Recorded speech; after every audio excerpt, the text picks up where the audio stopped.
Important point है आपके लिए, स्पोरोपोलिन क्या है, ये भी नीट का 2025 का पॉइंट है, आपको याद ही रखना है, बहुत ज्यादा जरूरी है। उसके बाद आगे देखते हैं हम इंटाइन। इंटाइन क्या काम करती है ये।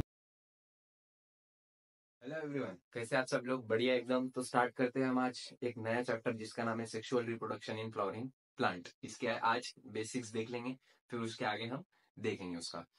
एक मेन बात यहाँ पर कि यहाँ पर एनसीईआरटी पे ही फोकस रहेगा हमारा पूरा, क्योंकि यहाँ से जो क्वेश्चन आते हैं पूरे एनसीईआरटी के ही क्वेश्चन आते हैं, और आपको नियर अबाउट यहाँ से 3 या 4 क्वेश्चन देखने को मिल जाएंगे इस चैप्टर में से। तो फोकस रहना आखिरी तक देखना वीडियो, ताकि आपके पूरे कंसेप्ट क्लियर हो। तो स्टार्ट करते हैं हम sexual reproduction in flowering plant से। तो सबसे पहले यहाँ पर प्री फर्टिलाइजेशन इवेंट। अब प्री फर्टिलाइजेशन इवेंट क्या रहता, मतलब जो फर्टिलाइजेशन हो रहा है, फर्टिलाइजेशन क्या है कि मेल और फीमेल गैमेट का एक हो जाना, उसको हम फर्टिलाइजेशन बोलते हैं। मेल और फीमेल गैमेट का एक हो जाना मतलब क्या होता कि मेल गैमेट रहता, जो मेल प्रोड्यूस करता, मेल यानी जो अ, लड़का रहता या फिर जो पुरुष रहता, उसका गैमेट, उसकी एक गैमेट रहता। गैमेट मतलब उसका कुछ एक ऐसा सब्सटेंस जिसमें उसके क्रोमोसोम्स रहे, और एक रहता फीमेल गैमेट। फीमेल गैमेट मतलब क्या, ऐसा सब्सटेंस जो जिसके अंदर फीमेल के क्रोमोसोम हो। जब ये एक जगह आ जाते, एक जगह मिल जाते, उसको हम क्या बोलते हैं, फर्टिलाइजेशन बोलते हैं। ठीक है। सो ये दोनों प्री फर्टिलाइजेशन, मतलब फर्टिलाइजेशन के पहले इनका क्या होगा वो यहाँ पर हमको देखना है। तो प्री फर्टिलाइजेशन इवेंट के बारे में हम यहाँ पर बात करेंगे। ये चैप्टर को हमने टोटल 3 डिवीजन में जोड़ रखा है। एक है प्री फर्टिलाइजेशन इवेंट, एक है फर्टिलाइजेशन इवेंट, और एक है पोस्ट फर्टिलाइजेशन इवेंट। तो हम यहाँ पर प्री फर्टिलाइजेशन इवेंट स्टार्ट करते हैं। तो स्टार्ट करते हैं हम प्री फर्टिलाइजेशन इवेंट्स में। तो प्री फर्टिलाइजेशन इवेंट में क्या क्या होता है, सबसे पहले तो गैमेट का फॉर्मेशन होता है। क्या होता है, गैमेट का फॉर्मेशन होता है। क्या होता है, गैमेट फॉर्म होते हैं, मतलब जो मेल गैमेट है और फीमेल गैमेट है, जो पुरुष की तरफ से आया हुआ गैमेट है और जो स्त्री की तरफ से आया हुआ गैमेट है, उसका बनना यहाँ पर वो होता है, मतलब फॉर्मेशन ऑफ गैमेट्स। ठीक है। उसके बाद गैमेट ट्रांसफर, मतलब गैमेट ट्रांसफर होना, कि गैमेट समझो मेल गैमेट यहाँ पर है, फीमेल गैमेट यहाँ पर है, तो मेल गैमेट कहाँ पर जाएगा, फीमेल के गैमेट के पास। इसको क्या बोलते हैं हम, ट्रांसफर जाना। या फिर फीमेल गैमेट मेल गैमेट की तरफ जाएगा। ठीक है। उसके बाद हम देखते हैं एंड्रोशियम क्या है। Androecium is nothing but a male gamete. ठीक है। एंड्रोशियम क्या है, मेल गैमेट। ठीक है, समझ में आए? ओके। तो ठीक है, फिर यहाँ पर एंड्रोशियम क्या है, मेल गैमेट है। किसका मेल गैमेट है, it is a male gamete of flowering plant. ठीक है। उसके बाद तो मेल गैमेट में क्या क्या रहता, तो सबसे पहले एंथर रहता है एक, और एक फिलामेंट रहता। क्या क्या रहता है, एक एंथर रहता है और एक फिलामेंट रहता है, आपको फोटो में दिख रहा होगा। तो एक एंथर रहता है और एक फिलामेंट रहता है। ठीक है। उसके बाद एंथर कैसा रहता है, तो एंथर में क्या रहता है कि कंटेन माइक्रोस्पोरेंजियम। क्या रहता है यहाँ पर, माइक्रोस्पोरेंजियम, मतलब छोटा वाला स्पोरेंजियम यहाँ पर हमको देखने को मिलता है एंथर में। कहाँ पर, एंथर में। ठीक है। प्रोड्यूस पोलिन ग्रेन, मतलब ये क्या प्रोड्यूस करता, पोलिन ग्रेन प्रोड्यूस करता। पोलिन ग्रेन क्या है, it is a male hormone, इसका मेल गैमेट है। इसका दूसरा नाम क्या दे दिया है हमने, पोलिन ग्रेन दे दिया है। ठीक है। एंथर में 2 मेल गैमेट प्रोड्यूस होते हैं। कितने मेल गैमेट प्रोड्यूस होते हैं, 2 मेल गैमेट। और उसका try sectional transfer section, try sectional बोल रहा हूँ, सॉरी। उसका जो ट्रांसफर सेक्शन रहता है वो टेट्रागोनल रहता है। कैसा रहता है, टेट्रागोनल। ठीक है। मतलब 4 हिस्से बना हुआ, देख रहे होगे आप फोटो में। और कैसा रहता है वो, बाइलोब रहता है। बाइलोब मतलब दोनों ऐसे चिपके हुए रहते हैं, देख देख लेना अपने फोटो में। ठीक है। उसके बाद ईच लोब्यूल इज डायथिशियस, मतलब जो लोब रहते हैं, ईच लोब मतलब 2 लोब है ना, बायलोब है। तो जो ईच लोब रहते हैं वो 2 हिस्से बने हुए रहते हैं। आपको फोटो में बहुत अच्छे से क्लियर हो रहा होगा। उसके बाद 2 माइक्रोस्पोरेंजिया इन ईच लोब, मतलब उसमें भी 2 माइक्रोस्पोरेंजिया रहते हैं। अब आप ही हिसाब लगाओ, 2 है बायलोब। उसके बाद उसमें क्या है, 2 थीकस है। अब 2 थीकस हुए तो मतलब वो कितने हो जाएंगे, 4 हो जाएंगे। है कि नहीं? 4 हो जाएंगे। गुड। इसलिए वो कैसा रहता, टेट्रागोनल रहता। ठीक है। उसके बाद माइक्रोस्पोरेंजिया क्या रहता, ये 4 वॉल्ड का बने हुआ रहता। क्या रहता, 4 वॉल्ड का बना हुआ रहता। ठीक है। कौन से वॉल है, तो जो सबसे ऊपर की रहेगी वो रहेगी इपिडर्मिस। जो इपिडर्मिस के नीचे रहेगी वो क्या रहेगी, इंडोथीशियम। उसके बाद एक मिडल लेयर रहेगी। ठीक है। और ये तीनों काम क्या करेंगे, ये प्रोटेक्शन का काम करेंगे। क्या काम करेंगे? प्रोटेक्शन का। किसको प्रोटेक्शन देंगे? ये प्रोटेक्शन देंगे यहाँ पर हमारे माइक्रोस्पोरेंजिया को। किसको? माइक्रोस्पोरेंजियम को। ठीक है। उसके बाद एक थीन टैपेटम रहेगा, थीन इनरमोस्ट टैपेटम, जो सबसे अंदर का लेयर रहता है वो टैपेटम रहता है। क्या रहता है? टैपेटम। ठीक है। उसके बाद डेंस साइटोप्लाज्म रहता है इसमें, और ये मल्टी न्यूक्लिएटेड रहता है। मतलब जो टैपेटम है वो कैसा रहता? बहुत ज्यादा जरूरी है। जो टैपेटम है वो बहुत इनर मोस्ट लेयर रहता किसका? स्पोरेंजियम का। और डेंस साइटोप्लाज्म रहता उसमें, और वो मल्टी न्यूक्लिएटेड रहता। और इसमें स्पोरेंजिनियस टिश्यू रहते कहाँ पर? सेंटर में। ठीक है। समझ में आ गया आपको ये? तो आप ये लिख लीजिएगा, मैं ये मिटा के फिर आपको आगे का बताता हूँ। इसके आगे का देखते हैं, माइक्रोस्पोरोजेनेसिस। माइक्रोस्पोरोजेनेसिस क्या है? माइक्रोस्पोरोजेनेसिस मतलब, माइक्रोस्पोरोजेनियम मतलब क्या होता? हमारा मेल गैमेट होता, मेल गैमेटोफाइट होता। तो माइक्रोस्पोरोजेनेसिस मतलब क्या होगा कि किसका बनना? हमारा पोलन ग्रेन का बनने को हम माइक्रोस्पोरोजेनेसिस ऐसा बोल सकते हैं। तो ये मियोसिस से बनता पोलन। किससे बनता? मियोसिस। बहुत ऑब्वियस सी बात है। स्ट्रक्चरल ऑर्गेनाइजेशन में हम देखेंगे माइटोसिस और मियोसिस क्या रहता है।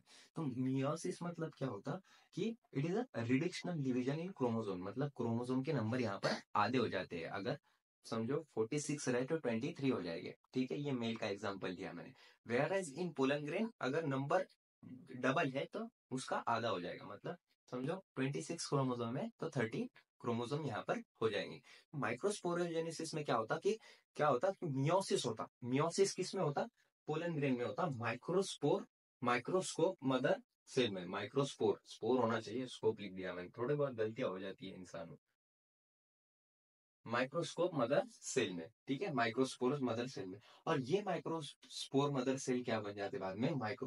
Microspore tetrad. मतलब 4 पोलन ग्रेन को बनाने का काम करते हैं। यहाँ पे कितने पोलन ग्रेन को? 4 पोलन ग्रेन को बनाने का काम करते हैं। और उनका नंबर कैसा रहता है? एन। 2n नहीं रहता, एन रहता है। ठीक है। Anther mature and dehydrate develop into pollen grain. यहाँ पर क्या होता है कि एंथर जो रहता है हमारा वो मैच्योर हो जाता है और डिहाइड्रेट हो जाता है। डिहाइड्रेट मतलब उसमें का पानी कम हो जाता और डेवलप्ड इनटू पोलन ग्रेन, और वो पोलन ग्रेन में कन्वर्ट हो जाता है। और पोलन ग्रेन क्या हो जाता बाद में? रिलीज हो जाता है। क्या हो जाता है? रिलीज हो जाता है। कहाँ रिलीज हो जाता?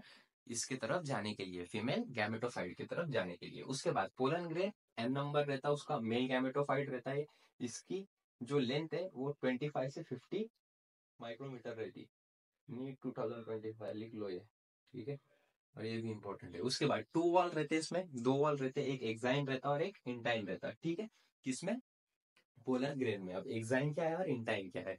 जो एक्साइन है वो स्पोरोपोलिन आउटर वॉल है पोलन ग्रेन की, स्पोरोपोलिनिन से बनी हुई रहती है, जो कि मोस्ट रेजिस्टेंट है। मोस्ट रेजिस्टेंट मतलब बहुत ज्यादा ये सख्त है, बहुत ज्यादा इसमें इसको रेजिस्टेंस है इसमें कि ये कोई भी चीज से लड़ने का काम करती है, कोई भी चीज से लड़ सकती है। जैसे कि हाई टेम्परेचर में ये स्टैंड कर सकती है, बहुत ज्यादा गर्म टेम्परेचर है वहां पर भी इसको कुछ नहीं होगा, स्ट्रॉन्ग एसिड से इसको कुछ नहीं होगा, अल्कली एंजाइम से इसको कुछ नहीं होगा। और ये जनरली डिपॉजिटेड भी नहीं रही होती जर्म पोर पे। जर्म पोर पे मतलब ये खत्म नहीं होती जल्दी, और ये खत्म नहीं होती तो इससे हम क्या करते हैं फिर? ये रिस्पॉन्सिबल फॉर फॉसिलेशन। फॉसिलेशन मतलब ये फॉसिलेशन के लिए रिस्पॉन्सिबल रहती। मतलब जो फॉसिल्स मिलते हैं हमको, जो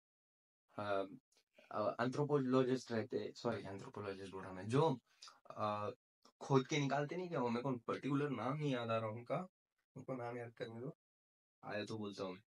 आर्कियोलॉजिस्ट, सॉरी आर्कियोलॉजिस्ट, जो आर्कियोलॉजिस्ट है फिर वो पता करते हैं इससे कि ये कब कितना पुराना होगा या फिर कितना दिनों का होगा। तो ये बहुत ज्यादा इंपॉर्टेंट पॉइंट है आपके लिए। स्पोरोपोलिनिन क्या है ये भी नीट का 2025 का पॉइंट है, आपको याद ही रखना है, बहुत ज्यादा जरूरी है। उसके बाद आगे देखते हैं हम इंटाइन। इंटाइन क्या काम करती? ये इनर वॉल में रहती। कहाँ पर रहती? इनर वॉल में। सेलुलोज और पेक्टिन से बनी हुई रहती। किससे? सेलुलोज और पेक्टिन से बनी हुई रहती। कैसे बनी हुई रहती? सेलुलोज और pectin. Thin and continuous layer, thin रहती है और कंटिन्यूअस लेयर रहती है। उसके बाद पोलन ग्रेन माइटोसिस शो करते हैं, लार्ज वेजिटेटिव सेल रहते हैं इसमें। ठीक है। माइटोसिस भी कभी कभी ये करते हैं। तो जो लार्ज वेजिटेटिव सेल इसमें देखने को मिलती है, जो कि food reserve and large irregular nucleus इसमें हमको देखने को मिलता है। कौन से? जब वो वेजिटेटिव स्टेज में रहती तब वो माइटोसिस करते पोलन ग्रेन। क्या करते? माइटोसिस। ठीक है, मतलब पोलन ग्रेन जब वेजिटेटिव स्टेज में रहते तब वो माइटोसिस करते, और उसमें क्या रहता है, एक लार्ज वेजिटेटिव सेल रहता है जो फूड रिजर्व के काम करता है, और उसमें एक लार्ज इरेगुलर न्यूक्लियस भी हमको वेजिटेटिव स्टेज में देखने को मिलता है, वेजिटेटिव सेल में देखने को मिलता है। उसके बाद small spindle shape cytoplasm in generative cell, मतलब दो स्टेजेस रहती है इसमें। एक रहती वेजिटेटिव, ये मिटा कर मैं पढ़ा देता हूँ, आपको बता देता हूँ। ठीक है,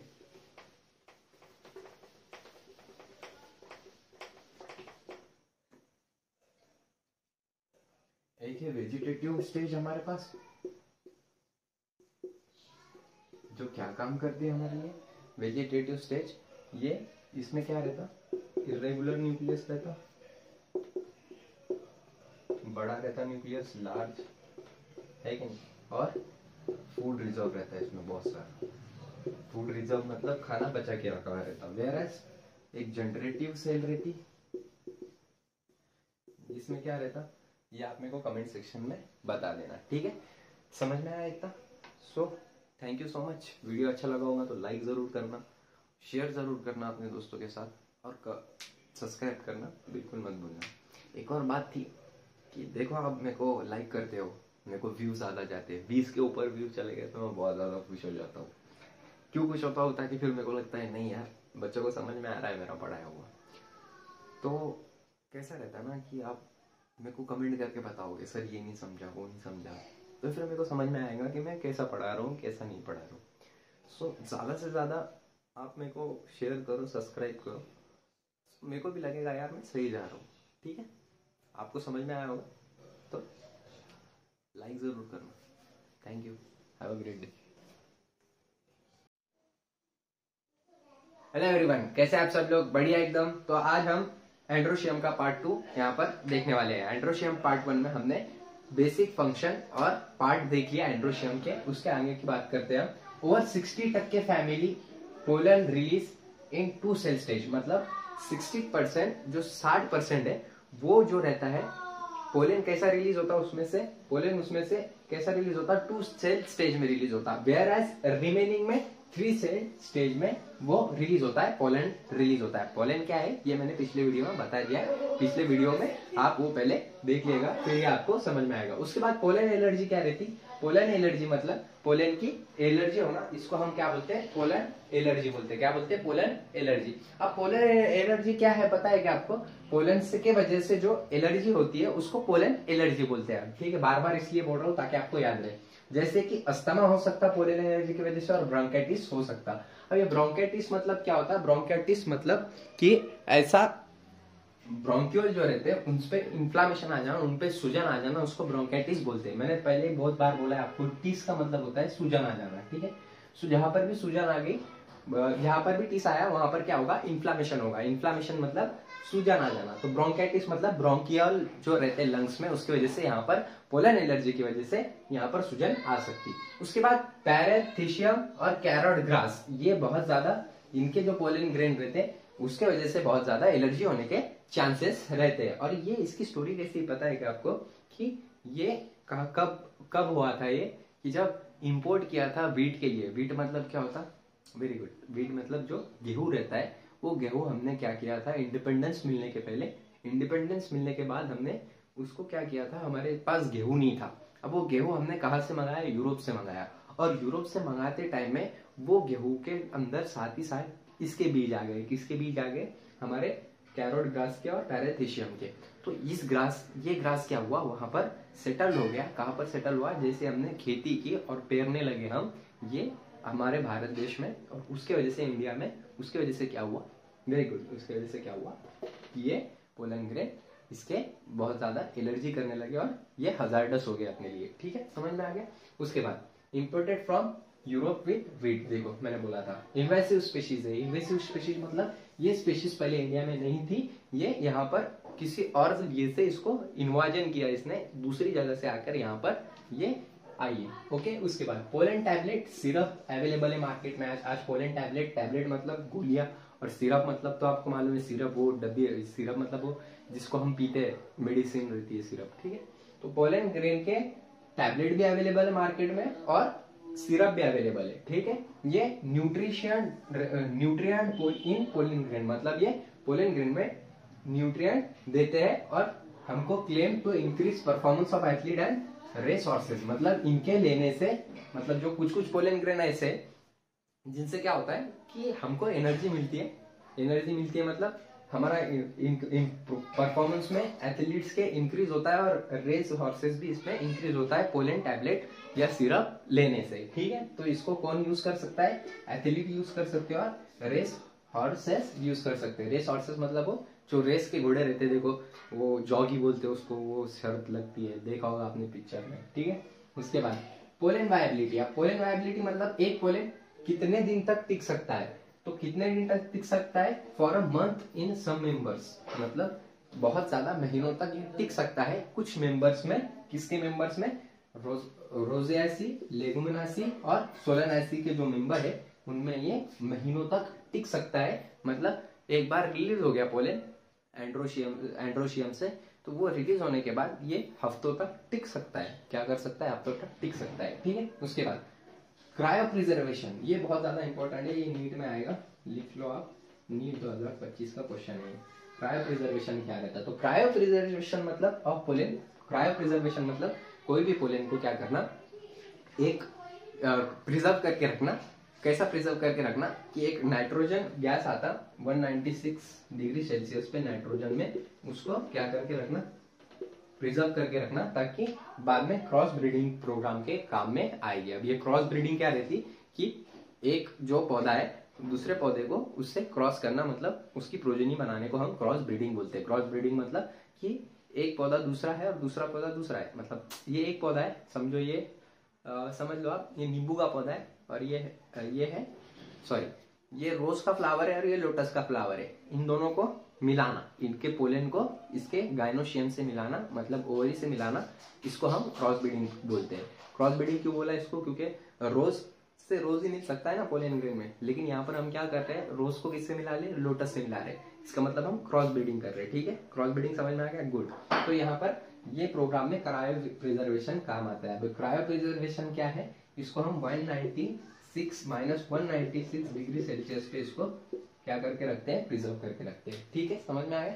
अगर वीडियो अच्छा लगा होगा तो लाइक जरूर करना और इसके पहले का वीडियो जरूर देख लेना, ताकि आपको ये समझ में आए मैंने क्या पढ़ाया है, ठीक है। Thank you. हेलो एवरीवन, कैसे आप सब लोग? बढ़िया एकदम। तो हमने एंड्रोशियम अभी तक देख लिया है, ठीक है। अब हमारा क्या चालू होने वाला है? गायनोशियम चालू होने वाला है, ठीक है। गायनोशियम को क्या बोलते हैं हम? पिस्टिल बोलते हैं। क्या बोलते हैं? पिस्टिल, ठीक है। तो ये देखते हैं हम क्या है, इसमें 3 स्ट्रक्चर रहते हैं। कितने स्ट्रक्चर रहते हैं गायनोशियम में? 3 स्ट्रक्चर रहते हैं, मेनली 3 स्ट्रक्चर रहते हैं। एक रहता स्टिग्मा, एक रहता स्टाइल और एक रहती ओवरी।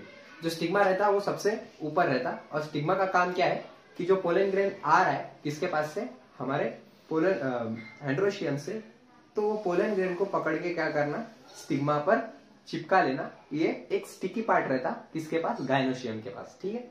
आप फोटो में देख रहे होंगे, इधर फोटो में दिख रहा होगा आपको स्टिग्मा कैसा है, ठीक है।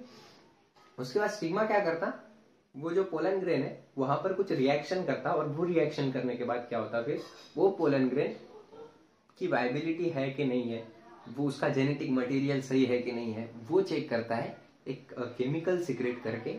और फिर बाद में स्टाइल से, देख रहे होंगे आप स्टाइल भी फोटो में, तो वो स्टाइल से क्या होता है, नीचे आता है। क्या आता है? स्टाइल से वो पोलन ग्रेन नीचे आता है, और स्टाइल से नीचे आने के बाद फिर वो ओवरी में जाता है। कहां पर जाता है? ओवरी में। अब ओवरी में क्या क्या फंक्शन होता है वो हम यहाँ पर देखते हैं, ठीक है। तो ओवरी क्या है? It is a present at the lower part, मतलब जो गायनोशियम है उसके लोअर पार्ट में यहाँ पर ओवरी हमारी प्रेजेंट रहती है, ठीक है। उसके बाद लोक्यूल इज ओवेरियन कैविटी, मतलब जो ओवेरियन कैविटी है उसको हम क्या बोलते हैं? लोक्यूल बोलते हैं। क्या बोलते हैं? लोक्यूल, ठीक है। उसके बाद प्लासेंटा लोकेशन, मतलब प्लासेंटा तो रहना जरूरी है। प्लासेंटा क्या काम करता है मेरे को कमेंट सेक्शन में जरूर बता देना एक बार, प्लासेंटा का काम क्या है, ठीक है।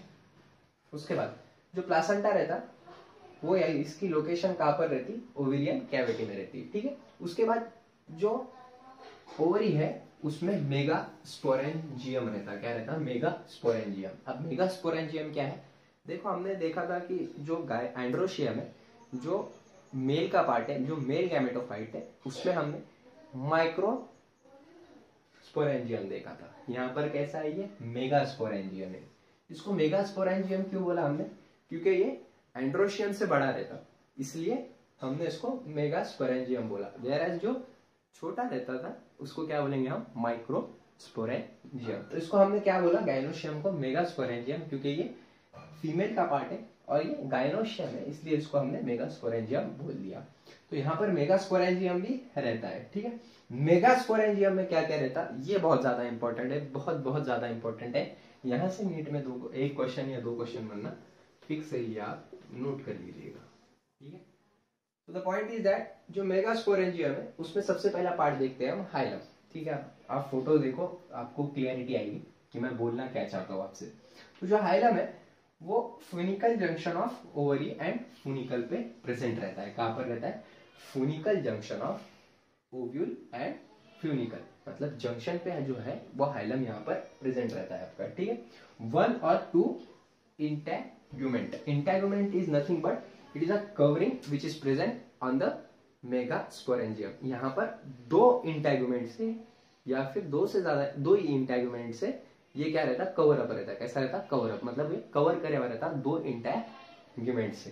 ठीक है, कौन? मेगा स्पोरेंजियम और हाइलम। उसके बाद जो माइक्रोपाइल है, माइक्रोपाइल क्या है सर? या भैया बताओ माइक्रोपाइल का मतलब क्या होता है? तो वेयर इंटेगुमेंट इज एब्सेंट, जहां पर कवरिंग नहीं रहती, उसको हम क्या बोलेंगे? माइक्रोपाइल बोलेंगे। क्या बोलेंगे? माइक्रोपाइल।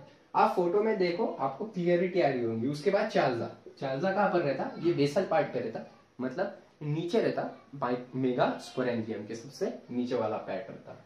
न्यूक्लियस, न्यूक्लियस नहीं है, न्यूक्लियलस है। क्या है? न्यूसिलस है। क्या है? न्यूसिलस। इसको बहुत सारे बच्चे न्यूक्लियस पढ़ते हैं, बट ये क्या है? न्यूसिलस है। क्या है? न्यूसिलस। न्यूसिलस क्या है? ये बहुत ज्यादा इंपॉर्टेंट है, ये आपको याद ही रखना है। ठीक, तो न्यूक्लियर, सॉरी मैं भी न्यूक्लियस ही बोल रहा हूँ, बट क्या है? ये न्यूसिलस है। Enclose with in integument. अब ये इंटेगुमेंट मतलब, इंटेगुमेंट का मतलब मैंने अभी पहले बता दिया आपको। Integument is nothing but the covering of megasporangium और anything which is present in the plant. जो प्लांट की कवरिंग रहती उसको हम इंटेगुमेंट बोलते हैं। तो इंटेगुमेंट में ये क्या रहता है? इनक्लोज रहता, मतलब आपने को दिखता नहीं है, लेकिन ये इनक्लोज रहता है न्यूक्लियस किसमें? पूरा इंटेगुमेंट में। क्यों इंटेगुमेंट में ये अपना एकदम क्लोज एसोसिएशन में रहता, क्लोज रहता? क्योंकि इसमें फूड रिजर्व रहता, और जहां पर भी खाना है बायोलॉजी में, जहां पर भी खाना रहता वहां पर क्या रहता? बहुत ज्यादा, बताया मैंने आपको, जहां पर भी खाना है वहां पर बहुत ज्यादा सुरक्षा है, बायोलॉजी ने हमको दे रखी है। तो यहाँ पर भी वैसे ही होता है कि इंटेगुमेंट किस लिए? ताकि वो खाना खराब ना हो, इसलिए न्यूक्लियस में क्या है? बहुत तगड़ी क्या है? सिक्योरिटी है। किसके जरिए? इंटेगुमेंट के जरिए। उसके बाद मेगास्पोर मदर सेल। अब मेगास्पोर मदर सेल क्या है वो हम यहाँ पर देख लेंगे। तो मेगास्पोर मदर सेल क्या रहता? 1 एम्ब्रियो सैक रहता, देख रहे होगे आप फोटो में, 1 एम्ब्रियो सैक रहता। ये इसको हम female gametophyte with in nucleus, मतलब अब न्यूक्लियस अलग और न्यूक्लियस अलग। तो ये न्यूक्लियस में प्रेजेंट रहता है क्या? Megaspore mother cell. ठीक है, तो यहाँ पर लिख लो आप, ये पूरा बहुत ज्यादा इंपॉर्टेंट है। फिर मैं ये मिटा के इसके आगे का आपको बताता हूँ। एंड्रोशियम में इसके आगे का देखते हैं हम। तो मेगास्पोरोजेनेसिस, स्पोरोजेनेसिस, जेनेसिस का मतलब क्या होता है? कोई भी चीज का बनना, और मेगास्पोरोजेनेसिस का मतलब क्या होगा यहाँ पर? कि मदर सेल का, मेगास्पोर मदर सेल का बनने को हम मेगास्पोरोजेनेसिस यहाँ पर ऐसा बोल सकते हैं। Megaspore mother cell in micropylar and, मतलब मेगास्पोर मदर सेल का बनना माइक्रोपाइलर एंड पे, इसी को हम क्या बोलते हैं? मेगास्पोरोजेनेसिस। का किस चीज से बनता है? मियोसिस से बनता है। मियोसिस मतलब मैंने बहुत बार बता दिया आपको, मियोसिस का मतलब अब तक। Meiosis is nothing but the reductional division, जिसमें से क्रोमोसोम का नंबर 2n से n हो जाता है, उसको हम रिडक्शनल डिवीजन या फिर मियोसिस भी बोल सकते हैं। तो यहाँ पर क्रोमोसोम क्या हो जाते हैं? कम हो जाते हैं। ठीक है, सो 4 मेगास्पोर बनते हैं यहाँ पर।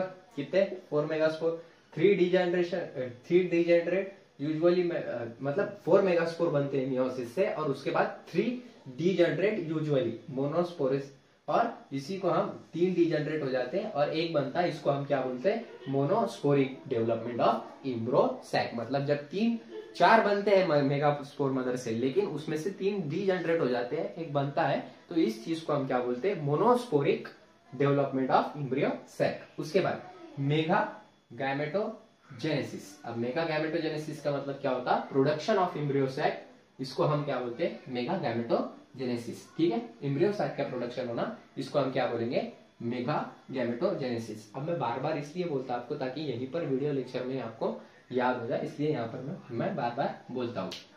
तो ये कैसे रहते हैं, इसमें 7 बार माइटोसिस होता और 8 फ्री सेल न्यूक्लियस यहाँ पर देखने को मिलते हैं। Arrange in stable cell 7 cell 8 nucleated embryo sac. मतलब 7 सेल 8 न्यूक्लिएटेड इम्ब्रियोसैक यहाँ पर इसकी अरेंजमेंट रहती है। ये अरेंज कैसे रहते हैं, 7 सेल रहते हैं इसमें, देखो आप फोटो में देख रहे होंगे, 7 सेल एंड 8 न्यूक्लिएटेड अरेंजमेंट इम्ब्रियोसैक में देखने को मिलती है। 8 न्यूक्लिएटेड इम्ब्रियोसैक हमको अरेंजमेंट इम्ब्रियोसैक में देखने को मिलती है। बहुत ज्यादा इंपॉर्टेंट है, इसलिए मैंने वापस से लिख दिया है। ठीक है, बहुत ज्यादा जरूरी है ये। ठीक है, उसके बाद क्या देखना है हमको कि ये central cell content 2 polar nuclear.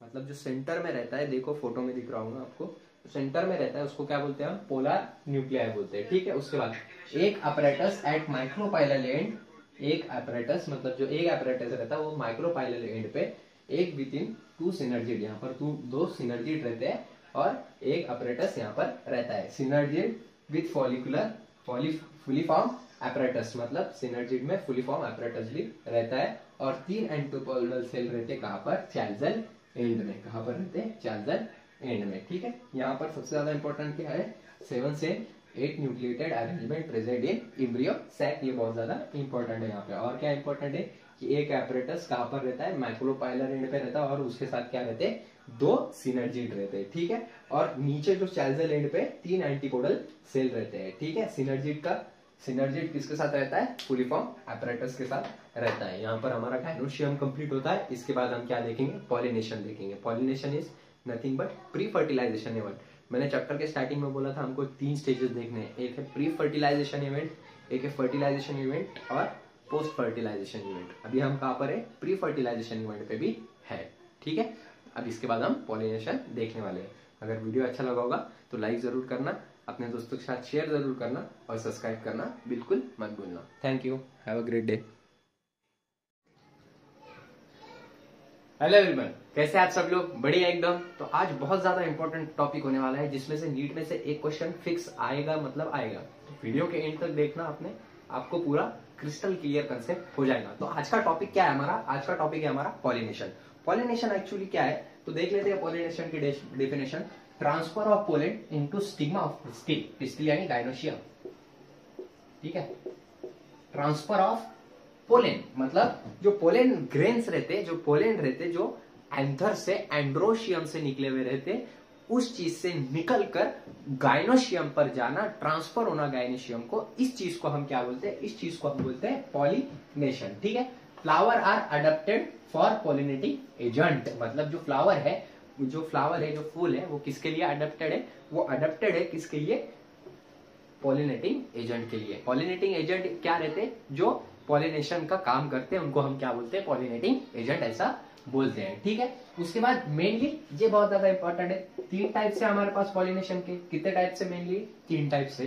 तो सबसे पहला टाइप कौन सा है, ऑटोगैमी। अब ऑटोगैमी का मतलब क्या है, with in a bisexual flower, with in a bisexual मतलब जिसमें मेल पार्ट भी है और फीमेल पार्ट भी है, ऐसे फ्लावर को क्या बोलते हैं हम, बाइसेक्सुअल फ्लावर। मतलब जिसमें गायनोशियम भी है और एंड्रोशियम भी है। एंड्रोशियम क्या है, it is a male part of a flower, और गायनोशियम क्या है, it is a female part of a flower. जिसमें दोनों है उनको हम क्या बोलते हैं, बाइसेक्सुअल फ्लावर बोलते हैं। तो ऑटोगैमी किसमें होगी ऑटोगैमी, सिर्फ और सिर्फ बाइसेक्सुअल फ्लावर में देखने को मिलेगी। बहुत ज्यादा इंपॉर्टेंट है। Require the synchronicity in pollen release and stigma. मतलब स्टिग्मा का खुला होना ये भी बहुत ज्यादा जरूरी है। जब पोलन ग्रेन रिलीज हो रहे हैं ऑटोगैमी में, बहुत ज्यादा जरूरी है। क्यों जरूरी है, क्योंकि एक ही फ्लावर में हमारा एंड्रोशियम भी और गायनोशियम भी है। ठीक है, तो ये जो एंड्रोशियम है वो गाइनोशियम पे जाएगा, है ना। उसको जो पोलन ग्रेन रहेंगे वो पोलन ग्रेन कहाँ पर जाएंगे, स्टिग्मा पे जाएंगे। स्टिग्मा मतलब क्या रहता है, जो पोलन ग्रेन को चिपका के रखता है उसको हम क्या बोलते हैं, स्टिग्मा बोलते हैं। हमने देखा हुआ कहाँ पर है ये एंड्रो पिछले वीडियो में, अगर आपने वो नहीं देखा होगा तो वो देख लीजिएगा, आपको बहुत अच्छे से समझ में आएगा फिर मैं क्या बोलना चाहता हूँ। तो जो एंड्रोशियम का पोलन ग्रेन है वो स्टिग्मा के किस पे चिपकता है, स्टिग्मा पे गाइनोशियम पर चिपकता है। तो ऑटोगैमी में क्या होता है कि बाइसेक्सुअल फ्लावर रहता, मतलब एंड्रोशियम और गाइनोशियम एक ही पे रहते और इधर से वो इधर ट्रांसफर करने के लिए दोनों की सिंक्रोनिसिटी रहना बहुत ज्यादा जरूरी है। मतलब इधर से भी स्टिग्मा ओपन रहना चाहिए और इधर से भी जो पोलन ग्रेन है वो स्टिग्मा ओपन रहने के बाद ही रिलीज होने चाहिए। मतलब सिंक्रोनिटी होना बहुत ज्यादा जरूरी है इसमें ऑटोगैमी में, ठीक है। उसके बाद इसके एग्जांपल ये यहाँ पर लिख लो, मैं लाल पेन से रेड पेन से लिख लेता हूँ। नीट 2025 आने वाला है, लिख लो डायरेक्ट।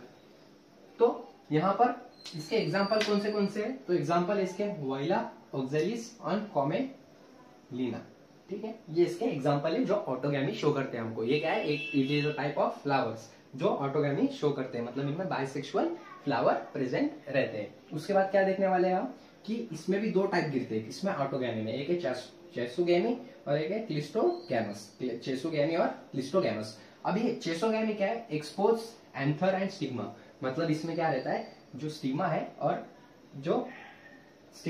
और एंथर है वो एक्सपोज रहते हैं, क्या रहते हैं, एक्सपोज रहते हैं, मतलब खुले हुए रहते हैं, ठीक है। ये यहाँ पर चाइसोगैमी में क्या होता है कि स्टिग्मा और स्टैमेन दोनों ओपन रहते हैं, ठीक है, गुड। उसके बाद चाइसोगैमी का आपको फोटो देख रहे होगे आप, ठीक है। उसके बाद क्लिस्टोगैमस। अब क्लिस्टोगैमस का मतलब क्या है, फ्लावर आर क्लोज्ड, मतलब जो फ्लावर है वो क्लोज्ड रहते हैं, मतलब जो फ्लावर रहते हैं, जो एंड्रोशियम और गाइनोशियम बाइसेक्सुअल फ्लावर है ना, तो ये दोनों भी क्या रहते हैं, क्लोज रहते हैं और अंदर के अंदर ही इनका क्या होता है, रिप्रोडक्शन होता है। और यहाँ पर ऑलवेज ऑटोगैमी होती है, क्या होती है, ऑलवेज ऑटोगैमी। अब दोनों ऑटोगैमी होगी, क्योंकि यहाँ पर ऑटोगैमी क्यों, क्योंकि ये क्लोज है, बाहर से दूसरे का एंथर आ सकता है क्या, स्टिग्मा पे चिपकने के लिए दूसरे फ्लावर का बिल्कुल नहीं आ सकता, ठीक है। इसलिए यहाँ पर क्या होगा, ऑलवेज ऑटोगैमी होगी, किसमें, क्लिस्टोगैमस में। ये क्वेश्चन हमारा नीट 2025 में बन सकता है, ठीक है। प्रोबेबिलिटी बहुत ज्यादा है, आपको ये याद रखना है, ठीक है। सो ये लिख लो आप, बहुत ज्यादा जरूरी है। मैं इसके आगे का आपको लिख के समझाता हूं, तब तक ये लिख लो आप। सो यहाँ पर हम टाइप नंबर 2 देखते हैं, जो कि है गाइटिनोगैमी। गाइटिनोगैमी का मतलब क्या होता है, देखो यहाँ पर इन मोनोशियस प्लांट, मोनोशियस प्लांट मतलब जो मोनोशियस मतलब ऐसा प्लांट जिसमें प्लांट ये उसका गाइनोशियम अलग है, फीमेल पार्ट अलग है और मेल पार्ट अलग है, फीमेल रिप्रोडक्टिव पार्ट अलग है और मेल रिप्रोडक्टिव पार्ट अलग है, जो कि एंड्रोशियम और गाइनोशियम है, जिसको हम पिस्टिल और स्टैमेल भी बोलते हैं। तो ये दोनों अलग है। ऐसे प्लांट में हमको कोई ऐसा पॉलिनेशन देखने को मिलता, गाइटिनोगैमी का पॉलिनेशन देखने को मिलता बिटवीन टू फ्लावर्स, मतलब between two different two flowers, ठीक है। उसके बाद ये फंक्शनली तो क्रॉस पॉलिनेशन है, ठीक है, ये फंक्शनली क्रॉस पॉलिनेशन है। क्रॉस पॉलिनेशन मतलब एक एंड्रोशियम दूसरा गाइनोशियम ये एक ही पौधे पे रहते हैं लेकिन क्रॉस पॉलिनेशन करते हैं, एक पौधा और दूसरे पौधे के साथ, ठीक है। आपको फिगर में बहुत अच्छे से क्लियर हो रहा होगा। इनको पॉलिनेटिंग एजेंट यहाँ पर लगता है। पॉलिनेटिंग एजेंट मतलब ऐसा एजेंट, ऐसा बायोटिक या अबायोटिक फैक्टर जो पॉलिनेशन करने में मदद करता है, उसको पॉलिनेटिंग एजेंट हम बोल सकते हैं। But genetically self pollination, genetically देखा जाए तो ये एक ही झाड़ पर एक ही प्लांट पर प्रेजेंट रहते हैं, लेकिन इनके फ्लावर अलग अलग रहते हैं। लेकिन ये जेनेटिकली कैसे है, जेनेटिकली ये सेल्फ पॉलिनेशन ही होते हैं, ठीक है। बहुत ज्यादा इंपॉर्टेंट है, ये याद रखना आपने। उसके बाद जीनोगैमी, बहुत ज्यादा इंपॉर्टेंट है जीनोगैमी भी, सभी इंपॉर्टेंट है। फिर मोनोशियस प्लांट में होता है, मतलब जिसका एंड्रोशियम अलग है और गाइनोशियम अलग है, between two different flower of a different plant, मतलब ये डिफरेंट फ्लावर भी रहता है और डिफरेंट प्लांट भी रहता है, मतलब दूसरा प्लांट का फ्लावर और ये प्लांट अलग और वो प्लांट अलग। ये प्लांट का पौधा है, मतलब ये प्लांट का पौधा है और ये प्लांट का पौधा है, इस पे एंड्रोशियम या फिर गाइनोशियम प्रेजेंट है, इस पे एंड्रोशियम या फिर गाइनोशियम प्रेजेंट है, उसका पॉलिनेशन होना, इसको हम क्या बोलते हैं, जीनोगैमी बोलते हैं। क्या बोलते हैं, जीनोगैमी, ठीक है। ये बहुत जेनेटिकली और फंक्शनली क्रॉस पॉलिनेशन रहता है, ठीक है। हमने कितने टाइप की देखा अभी तक, हमने मेमोराइज करो। हमने देखा सबसे ऑटोगैमी देखा, ठीक है। उसके बाद क्या देखा हमने, गाइटिनोगैमी देखा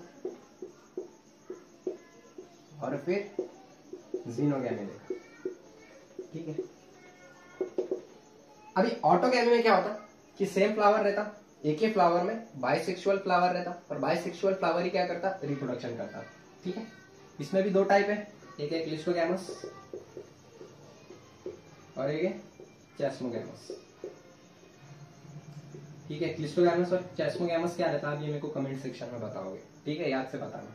उसके बाद मैं देखूंगा आपकी कमेंट। उसके बाद गाइटोनोगामी क्या है, ये देख लिया हमने कि ये डिफरेंट फ्लावर रहते लेकिन एक ही प्लांट पे प्रेजेंट रहते, है कि नहीं। उसके बाद जीनोगामी क्या रहता, ये फंक्शनली भी और जेनेटिकली भी क्रॉस पॉलिनेशन है कि नहीं। लेकिन जो गाइटोनोगामी है ये फंक्शनली क्रॉस पॉलिनेशन है, लेकिन जेनेटिकली क्या है, it is a self pollination. ठीक है, समझ में आया? गुड। अब आपको पूरा समझ में आ गया होगा। तो यहाँ पर हमारा पॉलिनेशन खत्म होता है। इसके बाद हम पॉलिनेटिंग एजेंट देखेंगे, जो हम इसके अगले वीडियो में देखने वाले हैं। वीडियो अगर आपको अच्छा लगा होगा तो लाइक जरूर करना, अपने दोस्तों के साथ शेयर जरूर करना और सब्सक्राइब करना बिल्कुल मत भूलिए। Thank you, have a great day.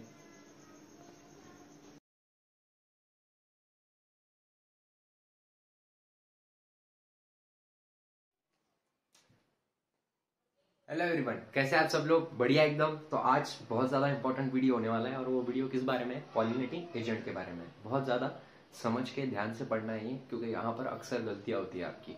ठीक है, तो बहुत ज्यादा इंपॉर्टेंट है ये। और आज हम जनरली अबायोटिक एजेंट के बारे में देखेंगे, पॉलिनेटिंग एजेंट के। ठीक है, तो वीडियो एंड तक देखना पूरी कंसेप्चुअल क्लियरिटी के लिए। तो पॉलिनेटिंग एजेंट में सबसे पहले अबायोटिक पॉलिनेटिंग एजेंट रहते, दो टाइप्स के एजेंट रहते। एक रहता अबायोटिक पॉलिनेटिंग एजेंट और एक रहता biotic pollinating agent. Abiotic pollinating agent मतलब ऐसे पॉलिनेटिंग एजेंट जो लिविंग बीइंग नहीं है, जो बायोटिक नहीं है, ठीक, जिनमें लाइफ नहीं है, उनको अबायोटिक पॉलिनेटिंग एजेंट हम ऐसा बोलते हैं। ठीक है। So the wind and water, जो वाइंड है और वाटर है वो अबायोटिक पॉलिनेटिंग एजेंट में हमारे आते हैं। ठीक है। यहाँ पर क्या करना पड़ता है, enormous production of pollen grain, मतलब जो पोलन ग्रेन है उनका इनॉमरस प्रोडक्शन यहाँ पर चाहिए रहता है, ताकि जो पोलन ग्रेन है वो ज्यादा अमाउंट में रिलीज हो, ताकि दूसरे स्टिग्मा पे जाके चिपकने को आसानी हो। ठीक है। उसके बाद कंपनसेट चांस फैक्टर, मतलब इसमें चांस फैक्टर का बहुत ज्यादा इंपॉर्टेंस रहता है। ठीक है। उसके बाद no need to provide floral reward, मतलब यहाँ पर फ्लोरल रिवॉर्ड नहीं दिया जाता, मतलब नेक्टर नहीं दिया जाता। क्या नहीं दिया जाता? नेक्टर नहीं दिया जाता। ठीक है, समझ में आया इतना? गुड। उसके आगे देखते हैं आप वाइंड पॉलिनेशन। ठीक है, अब स्पेसिफिक चीज देखेंगे हम, वाइंड पॉलिनेशन।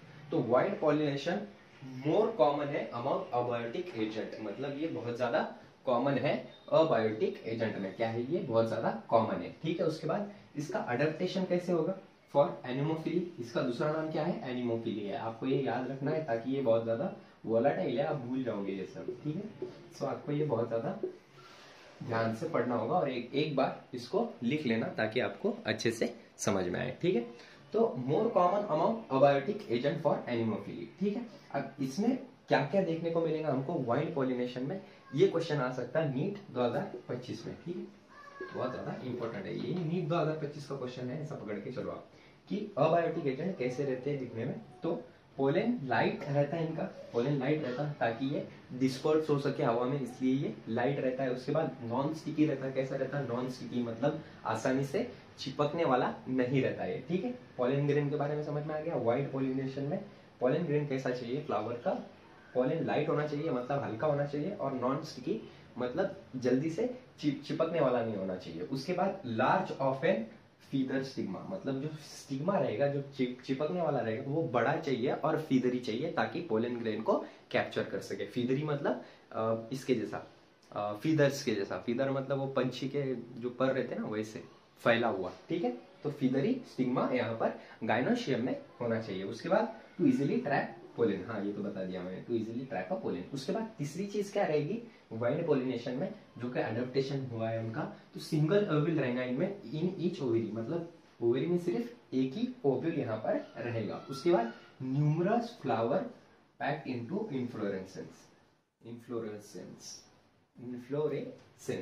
ये इन्फ्लोरेसेंस मतलब arrangement of androecium and gynoecium. ये आपने मॉर्फोलॉजी में बहुत अच्छे से पढ़ा होगा, अगर नहीं पढ़ा होगा तो फिर हम वो देखेंगे आगे मॉर्फोलॉजी में, ठीक है। उसके बाद इसका एग्जांपल क्या है, कॉमन इसके कॉर्न है और ग्रास है, ठीक है, ग्रास टसल्स, ठीक है, ये आपको याद रखना है, ये भी बहुत ज्यादा इंपॉर्टेंट है, ठीक है, समझ में आया?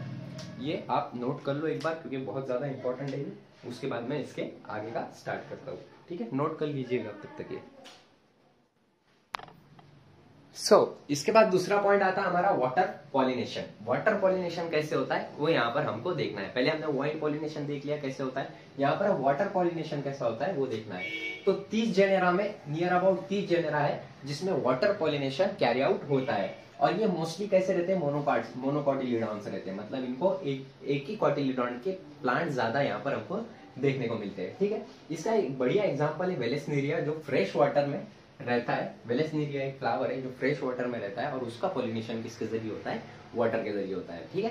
कैसे होता है, अडेप्टेशन कैसे होते हैं वेलेस्नेरिया में, तो मेल फ्लावर क्या करता है, फ्लोट ऑन वाटर सरफेस, मतलब जो एंड्रोशियम है वो वाटर सरफेस पे पैसिवली तैरता है, ठीक है, मतलब विदाउट एनी हेजिटेशन वो वाटर करंट पे ऊपर से जाता है किसके तरफ, फीमेल लॉन्ग पेडिसेल की रहती है, फीमेल फ्लावर कैसा रहता है, इसका पेडिसेल लॉन्ग रहता है और फिर वो स्टिग्मा पे जाके चिपकता है, ठीक है। उसके बाद ज़ूस्टेरा मराइन सी ग्रास, ये सी में होने वाले पॉलिनेशन है जो कि वाटर से होते हैं। तो सी में जो होने वाले हैं वो उसका एग्जांपल क्या है, ज़ूस्टेरा है, वेरी वेरी इंपॉर्टेंट। यहाँ पर आप ये लिख लो कि यहाँ पर लिख लेता हूँ मैं पॉइंट बोल के, ठीक है। जो वेलेस्नेरिया है वो फ्रेश वाटर में होता है, ठीक है, वेलेस्नेरिया फ्रेश वाटर, और ज़ूस्टेरा किस में होता है, मराइन वाटर में, ठीक है, ये आपको लिखना ही है। ज़ूस्टेरा किसमें होता है, बोलो यार, मराइन वाटर में, ठीक है, ये आपको लिख लो, ये 10 बार पढ़ लो, ये नीट में 100% आने वाला है, नीट 2025, लिख लो डायरेक्ट, ठीक है। तो वेलेस्नेरिया फ्रेश वाटर और ज़ूस्टेरा मराइन वाटर से पॉलिनेशन इनका होता है, ठीक है। उसके बाद ज़ूस्टेरा में इनके पोलन ग्रेन कैसे रहते हैं, लॉन्ग रिबन लाइक रहते हैं, कैसे रहते हैं, long ribbon like carried passively inside water, मतलब इनसाइड वाटर के पैसिवली ये कैरी होते हैं, किसके तरफ जाते हैं, गाइनोशियम की तरफ जाते हैं, मतलब पिस्टिल की तरफ जाते हैं, ठीक है। उसके बाद वाटर हाइसिंथ, ये बहुत ज्यादा इंपॉर्टेंट है, एक पॉइंट नोट। तो वाटर हाइसिंथ जो है वो उसको, और वाटर लिली, ठीक है, and water lily, water hyacinth and water lily, ये एक्वेटिक प्लांट तो है, very very important, but pollination इनमें वाइंड के जरिए या फिर पॉलिटिक एजेंट के जरिए होता है। नीट में ही कम से कम 5 बार तो आया है, नीट में 5 बार आया है, मैं जब एग्जाम दे रहा था तब भी आया था, ठीक है। तो वाटर हाइसिंथ एंड वाटर, मैंने गलत किया था इसका आंसर, एक्वेटिक लिखा था, मतलब वाटर लिखा था, वाटर पॉलिनेशन से होता है, क्योंकि बोला यार वाटर हाइसिंथ है और वाटर लिली है, तो इसका आंसर क्या आएगा, वाटर पॉलिनेशन आएगा, क्योंकि यहाँ पर वाटर इन्वॉल्व है। लेकिन इसका आंसर क्या है, बायोटिक फैक्टर, बायोटिक फैक्टर मतलब ऐसे फैक्टर, बायोटिक फैक्टर से ये पॉलिनेट हो सकता या फिर वाइंड से हो सकता, वाटर से होगा क्या, बिल्कुल नहीं, ठीक है। उसके बाद जो वाटर पॉलिनेटेड फ्लावर रहते हैं वो पोलन ग्रेन उनका प्रोटेक्शन रहता फ्रॉम वेटिंग, मतलब गीला होने से उसको प्रोटेक्शन रहता, नेचर ने उसको प्रोटेक्शन दिया है, क्या करके, म्यूसिलेजस कवरिंग उसको दी है, ठीक है, समझ में आ गया। अगर वीडियो अच्छा लगा होगा तो लाइक जरूर करना, अपने दोस्तों के साथ शेयर करना मत भूलना, ठीक है, मैं बार बार बोल रहा हूँ, आपके दोस्तों के साथ शेयर करो, और कोई भी प्रॉब्लम आ रही है ना मेरे पढ़ाने में, अगर समझ में नहीं आ रहा होगा तो मेरे को बताओ, ताकि मेरे को समझ में आए कि चेंजेस क्या करने हैं, ठीक है। Thank you, have a great day. Hello everyone, कैसे आप सब लोग, बढ़िया एकदम। तो आ गए हम एक नए लेक्चर के साथ जिसका नाम है बायोटिक पॉलिनेटिंग एजेंट। इसके पहले हमने क्या देखे, abiotic pollinating agent. Biotic pollinating agent मतलब ऐसे पॉलिनेशन करने वाले फैक्टर जो कि लिविंग ऑर्गेनिज्म है, उसको हम बायोटिक पॉलिनेटिंग एजेंट ऐसा बोल सकते हैं। तो जो बायोटिक पॉलिनेटिंग एजेंट है वो तो लिविंग बीइंग है, ठीक है, तो उनको क्या क्या लगेगा, उनको फ्लोरल रिवॉर्ड लगेगा, मतलब उनको रिवॉर्ड लगेगा, मतलब कुछ फूल में से उनको लगेगा जिससे वो फूल के तरफ अट्रैक्ट हो, कुछ खाना वगैरह ये सब लगेगा, जैसे कि हनी बी हो गया हमारी, तो हनी बी को क्या लगता है कि उसको हनी लगता है, फ्लावर्स में, मतलब मध मध बोलते हैं उसको मराठी में, और हिंदी में उसको बोलते हैं शहद। तो शहद लगता है, शहद फूलों में से ही आता है ना, तो मधुमक्खी क्या करती है, वो शहद से अट्रैक्ट होती है और वो फ्लावर पे जाती है। तो यहाँ पर फ्लोरल रिवॉर्ड का मतलब समझ में आया कि ऐसी चीज, रिवॉर्ड रिवॉर्ड मतलब कुछ मिलना, कुछ देना। तो फ्लावर को बायोटिक एजेंट को कुछ देना पड़ता, तब जाकर क्या होता कि तब जाकर ये जो बायोटिक एजेंट से, मतलब जो इंसेक्ट्स वगैरह हैं वो वापस आते हैं। इनको नेक्टर चाहिए रहता है, क्या है, नेक्टर। और इसके बाद इनके पोलन कैसे रहते, ब्राइट रहते, ठीक है, पोलन ब्राइटली कलर्ड रहते हैं इनके, ठीक है। मतलब जो पोलन नहीं होगा यहाँ पर, गायनोशियम होगा शायद, पिस्टिल या फिर फ्लावर इनके कैसे रहते हैं, फ्लावर इनके ब्राइट रहते। क्यों ब्राइट रहते, ताकि वो अदर ऑर्गेनिजम्स को, अदर पॉलिनेटिंग एजेंट्स को, अदर लाइफ फॉर्म्स को अट्रैक्ट कर पाए अपनी तरफ, ताकि तुम पॉलिनेशन करो भाई, इसलिए, ठीक है।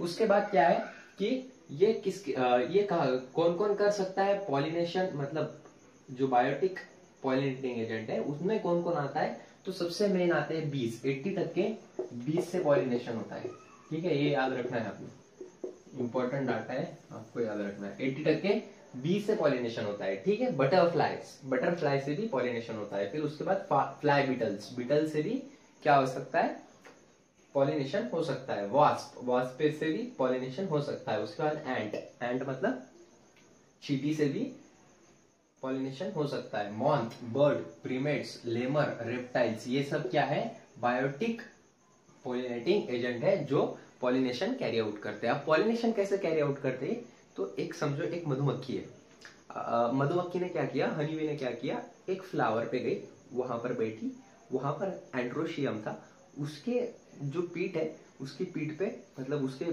जितना भी शरीर है, उसके पूरे शरीर पे, मतलब उसके बॉडी पे क्या लग गया, पोलन ग्रेन्स लग गया। अब वही हनी बी क्या करी, वही हनी बी कहां पर गई, दूसरे फ्लावर पे गई, और दूसरे फ्लावर में गायनोशियम पे बैठी, स्टिग्मा पे बैठी। स्टिग्मा पे बैठने के बाद जो पोलन ग्रेन्स थे वो नीचे गिर गए, और नीचे गिरने की वजह से क्या हुआ, पॉलिनेशन हो गया। समझ में आया, पॉलिनेशन क्या है, it is a transfer of gametes, ठीक है, गुड। उसके बाद तो ऐसे हमारा पॉलिनेशन होता है बायोटिक फैक्टर से। उसके बाद इंसेक्ट पॉलिनेटिंग फ्लावर को हम क्या बोलते हैं, एंटोमोफिलस फ्लावर, मतलब जिससे जो इंसेक्ट से पॉलिनेशन होता है फ्लावर्स में, उस चीज को हम क्या बोलते हैं, उस चीज को हम एंटोमोफिलस फ्लावर ऐसा बोलते हैं। थोड़ा कैमरे का एंगल गलत हो गया शायद, थोड़ा एडजस्ट कर लेना, ठीक है, ओके। उसके बाद जो एंटोमोफिलस फ्लावर रहते हैं, एंटोमोफिलस, वो लार्ज रहते, कलरफुल रहते और फ्रैगमेंट रहते, और स्मॉल फ्लावर इनफ्लोरेसेंस रहता उनका, ठीक है। मतलब ये कैसे रहते, लार्ज रहते, बड़े रहते, उनके बड़े रहते, ये उनके फ्लावर कलरफुल रहते, फ्रैगनेंट रहते, मतलब खुशबू आती है उसमें से, और फ्लावर का इन्फ्लोरेसेंस स्मॉल रहता, मतलब अरेंजमेंट ऑफ इन्फ्लोरेसेंस, मतलब क्या होता है, arrangement of parts of flower is known as inflorescence. तो इनका इन्फ्लोरेसेंस स्मॉल रहता, वेयर एज हमने जो एयर से वाइड से होते हैं पॉलिनेशन, उनका देखा था, उनका लार्ज इन्फ्लोरेसेंस रहता था, ठीक है। उसके बाद अमेरोफिलस फ्लावर, मतलब ऐसे फ्लावर जो रिवॉर्ड देते हैं, क्या देते हैं, रिवॉर्ड, ठीक है, फ्लोरल रिवॉर्ड देना पड़ता है इनको। और ये प्लेस फॉर लेइंग एग्स, मतलब जो फ्लावर में के अंदर हम लेइंग एग्स, कोई एनिमल ले कर सकता है एग्स, उसको अमेरोफिलस फ्लावर बोल सकते हैं। जैसे कि एग्जांपल है मॉथ एंड योका। मॉथ एक इंसेक्ट है, वेयरएज योका एक फ्लावर है। तो ये मॉथ और योका का रिलेशनशिप ऐसा है, मॉथ और योका का, कि ना तो अगर मॉथ खत्म हो गया तो योका खत्म हो जाएगा, योका खत्म हो जाएगा तो मॉथ खत्म हो जाएगा, ठीक है। क्यों ऐसा बोल रहा हूं मैं, ताकि ये ऑब्लिगेटरी म्यूचुअलिज्म शो करते हैं। ऑब्लिगेटरी म्यूचुअलिज्म मतलब अगर ये जिंदा रह सकते तो सिर्फ म्यूचुअलिज्म पे जिंदा रह सकते, नहीं तो ये जिंदा नहीं रह सकते। ऑब्लिगेटरी का मतलब कंपलसरी, फैकल्टेटिव का मतलब कंपलसरी नहीं है, कभी कभी हो सकता है, कभी कभी नहीं हो सकता है, ये टर्म याद रखना। तो ये ऑब्लिगेटरी म्यूचुअलिज्म शो करते हैं। ऑब्लिगेटरी म्यूचुअलिज्म मतलब क्या होता है, एक दूसरे के सहारे से रहना, और ऑब्लिगेटरी मतलब कंपलसरी, और ऑब्लिगेटरी म्यूचुअलिज्म का मतलब क्या होगा कि कंपलसरी एक दूसरे के साथ रहना, ठीक है, गुड। उसके बाद month deposit it's egg locule on the ovary, मतलब मॉन्थ जो रहता वो डिपॉजिट करता उसके एक लोक्यूल ऑफ ओवरी में, जो मॉन्थ रहता वो युक्का के ओवरी में, लोक्यूल ऑफ ओवरी में उसके अंडे देता है, ठीक है। उसके बाद in return flower get pollinated, और उसके बदले में क्या होता है कि फ्लावर पॉलिनेटेड हो जाता है। पॉलिनेटेड मतलब उसमें पॉलिनेशन हो जाता है, मतलब एंड्रोशियम का पोलन ग्रेन गायनोशियम के स्टिग्मा पर चिपक जाता है, ठीक है। उसके बाद क्या होता है, larvae of the moth come out of the eggs, मतलब लार्वे जो लार्वा रहता है मंथ का वो बाहर आ जाता है। कब बाहर आता है, एज सीड स्टार्ट डेवलपिंग, जब सीड डेवलपमेंट स्टार्ट करता है तब ये बाहर आ जाते हैं मंथ के लार्वे, ठीक है। तो एक और चीज बाकी है, मैं लिख नहीं रहा हूं, मैं लिखता नहीं हूं, सिर्फ आपको मुंह से बोल देता हूं, मतलब ऐसे ही बोल देता हूं कि एक चीज याद रखो, पोलन और स्टिग्मा इंटरेक्शन। पोलन और स्टिग्मा इंटरेक्शन का मतलब ऐसा इंटरेक्शन होना केमिकल के जरिए, जो कि पोलन ग्रेन है वो स्टिग्मा पे आके चिपक गए। तो ऐसा ना हो कि वो जो पोलन ग्रेन है वो किसी और फ्लावर के हो, इसलिए क्या होता है कि स्टिग्मा पर कुछ केमिकल्स रहते, वो केमिकल्स पहले पोलन ग्रेन की जांच करते हैं, वो कंपेटिबिलिटी शो करता है कि नहीं, और उसके बाद ही क्या होता है फिर आगे की प्रोसीजर स्टाइल से होती है, ठीक है। सो ये आपको याद रखना है कि पोलन और पिस्टिल इंटरेक्शन क्या है। पोलन और पिस्टिल इंटरेक्शन क्या है कि जो स्टिग्मा है उसमें कुछ केमिकल रहते हैं जो कि कॉम्पिटिबिलिटी फैक्टर चेक करते हैं, ठीक है, याद रहेगा आपको, ठीक है, गुड। उसके बाद इसके बाद हम क्या चालू करने वाले हैं, इसके बाद क्या है हमारा, क्या चालू करना है आप ही हम को बोलेंगे, ठीक है। अगर वीडियो अच्छा लगा होगा तो लाइक जरूर करना, शेयर जरूर करना अपने दोस्तों के साथ, और सब्सक्राइब करना बिल्कुल मत भूलना। Thank you. आज का वीडियो बहुत ज्यादा इंपॉर्टेंट है क्योंकि आज हम यहाँ पर क्या देखने वाले हैं, आर्टिफिशियल हाइब्रिडेशन देखने वाले हैं। क्या देखने वाले हैं, आर्टिफिशियल हाइब्रिडाइजेशन। अब ये आर्टिफिशियल हाइब्रिडाइजेशन क्या रहता कि जो डिफरेंट स्पेशीज है, एक अलग स्पेशीज मतलब एक फ्लावर की दूसरी स्पेशीज और एक फ्लावर की दूसरी स्पेशीज, पकड़ के चलो लोटस और रोज, ये दोनों स्पेशीज को हम मिलाकर क्या बनाते हैं, एक सुपेरियर हाइब्रिड बनाते हैं, एक अच्छी प्रोजेनी बनाते हैं, एक अच्छा फ्लावर बनाते हैं, उसको हम क्या बोलते हैं, आर्टिफिशियल हाइब्रिडाइजेशन बोलते हैं। क्या बोलते हैं, आर्टिफिशियल हाइब्रिडाइजेशन, ठीक है। तो फिर ये प्रोसेस कैसी रहती है आर्टिफिशियल हाइब्रिडाइजेशन की, तो सबसे पहले ये प्रोसेस बहुत ज्यादा इंपॉर्टेंट है, नीट 2025 में 100% आने वाली है, आपको ये याद ही रखना है। तो कैसे याद रखना है इसको, सबसे पहले आपको क्या पूछेंगे क्वेश्चन में कि बताओ which of the following is not a part of artificial hybridization. ये चारों में से एक कट कर देंगे और दूसरा दे देंगे, और फिर आपको उसमें से ऑप्शन चुनना पड़ेगा। तो देखते हैं हम प्रोसेस कैसी रहती है इसकी। तो सबसे पहले इमैस्कुलेशन करते हैं हम। इमैस्कुलेशन मतलब removal of anther in a bud stage in a bisexual flower only. मतलब बाइसेक्सुअल फ्लावर क्या रहते हैं, मैंने आपको बताया था, जिसमें एंथर, एंड्रोशियम और गायनोशियम दोनों प्रेजेंट रहे, उसको बाइसेक्सुअल फ्लावर बोलते हैं। तो बाइसेक्सुअल फ्लावर में क्या करते हैं कि एंथर काट देते हैं, इमैस्कुलेट कर देते हैं, मतलब जो एंथर रहता है हमारा, जो एंड्रोशियम रहता है उसको, उसके पोलन ग्रेन को, एंथर को काट देते हैं, ठीक है। इसको हम क्या बोलेंगे, इमैस्कुलेशन बोलेंगे। उसके बाद क्या करेंगे, बैगिंग ऑफ डिजायरेबल पोलेन, मतलब जो डिजायरेबल पोलेन है, जो डिजायरेबल पोलेन है मतलब जो पोलेन इंपॉर्टेंट है, उसको क्या करेंगे हम, उसको बैग लगा के पैक कर देंगे। क्या कर देंगे, एक प्लास्टिक की या फिर एक अच्छी बैग लगा के हम उसको पैक कर देंगे। उसके बाद क्या करेंगे, रीबैगिंग करेंगे। किसकी रीबैगिंग करेंगे, गायनोशियम की। यहाँ पर गायनोशियम की रीबैगिंग की जाएंगी। गायनोशियम में भी किसकी, स्टिग्मा की। क्यों स्टिग्मा की, ताकि दूसरा पोलेन आके वहां पर स्टिक ना हो जाए और फर्टिलाइजेशन ना कर ले, इसके वजह से हम गायनोशियम की भी रीबैगिंग करेंगे। उसके बाद फ्रूट डेवलपमेंट करेंगे, मतलब फर्टिलाइजेशन करके उसका फ्रूट में डेवलपमेंट यहाँ पर हम आर्टिफिशियल हाइब्रिडाइजेशन में करेंगे। तो ये इतनी प्रोसेस है, ज्यादा टेंशन नहीं लेना है आपको, सिर्फ इतना याद रखना है, बहुत हो गया, नीट में इसके ऊपर नहीं जाएगा, ओके। उसके बाद फर्टिलाइजेशन देखते हैं हम, फर्टिलाइजेशन क्या है। तो फर्टिलाइजेशन क्या है, double fertilization is unique in angiosperm, मतलब जो एंजियोस्पर्म है, जो फ्लावरिंग प्लांट है, उनमें डबल फर्टिलाइजेशन ये एक यूनिक चीज है। यूनिक चीज मतलब एक सबसे अलग चीज है एंजियोस्पर्म में। किसमें, एंजियोस्पर्म में, ठीक है, याद रहेगा आपको ये, गुड।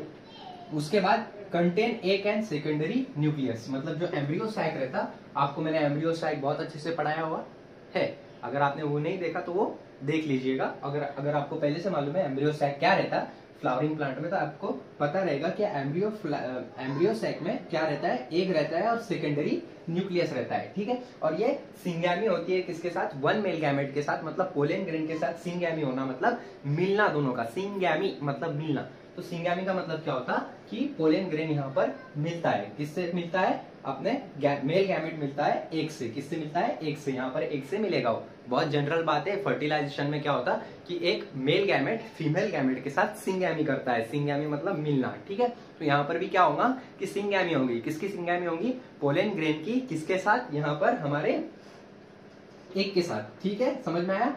उसके बाद रिजल्टेड जाइकोट डेवलपमेंट, और इसके रिजल्ट में क्या होगा, जाइकोट का डेवलपमेंट होगा, और जाइकोट का डेवलपमेंट होगा तो क्या होगा फिर, रिजल्टेड इन इम्ब्रियो डेवलपमेंट, साथ ही साथ उसके कुछ दिनों बाद उसका इम्ब्रियो डेवलपमेंट भी होना स्टार्ट हो जाएगा, ठीक है। ये लिख लो आप, बहुत ज्यादा इंपॉर्टेंट है, फिर मैं इसके आगे का मिटा के आपको पढ़ाता हूं।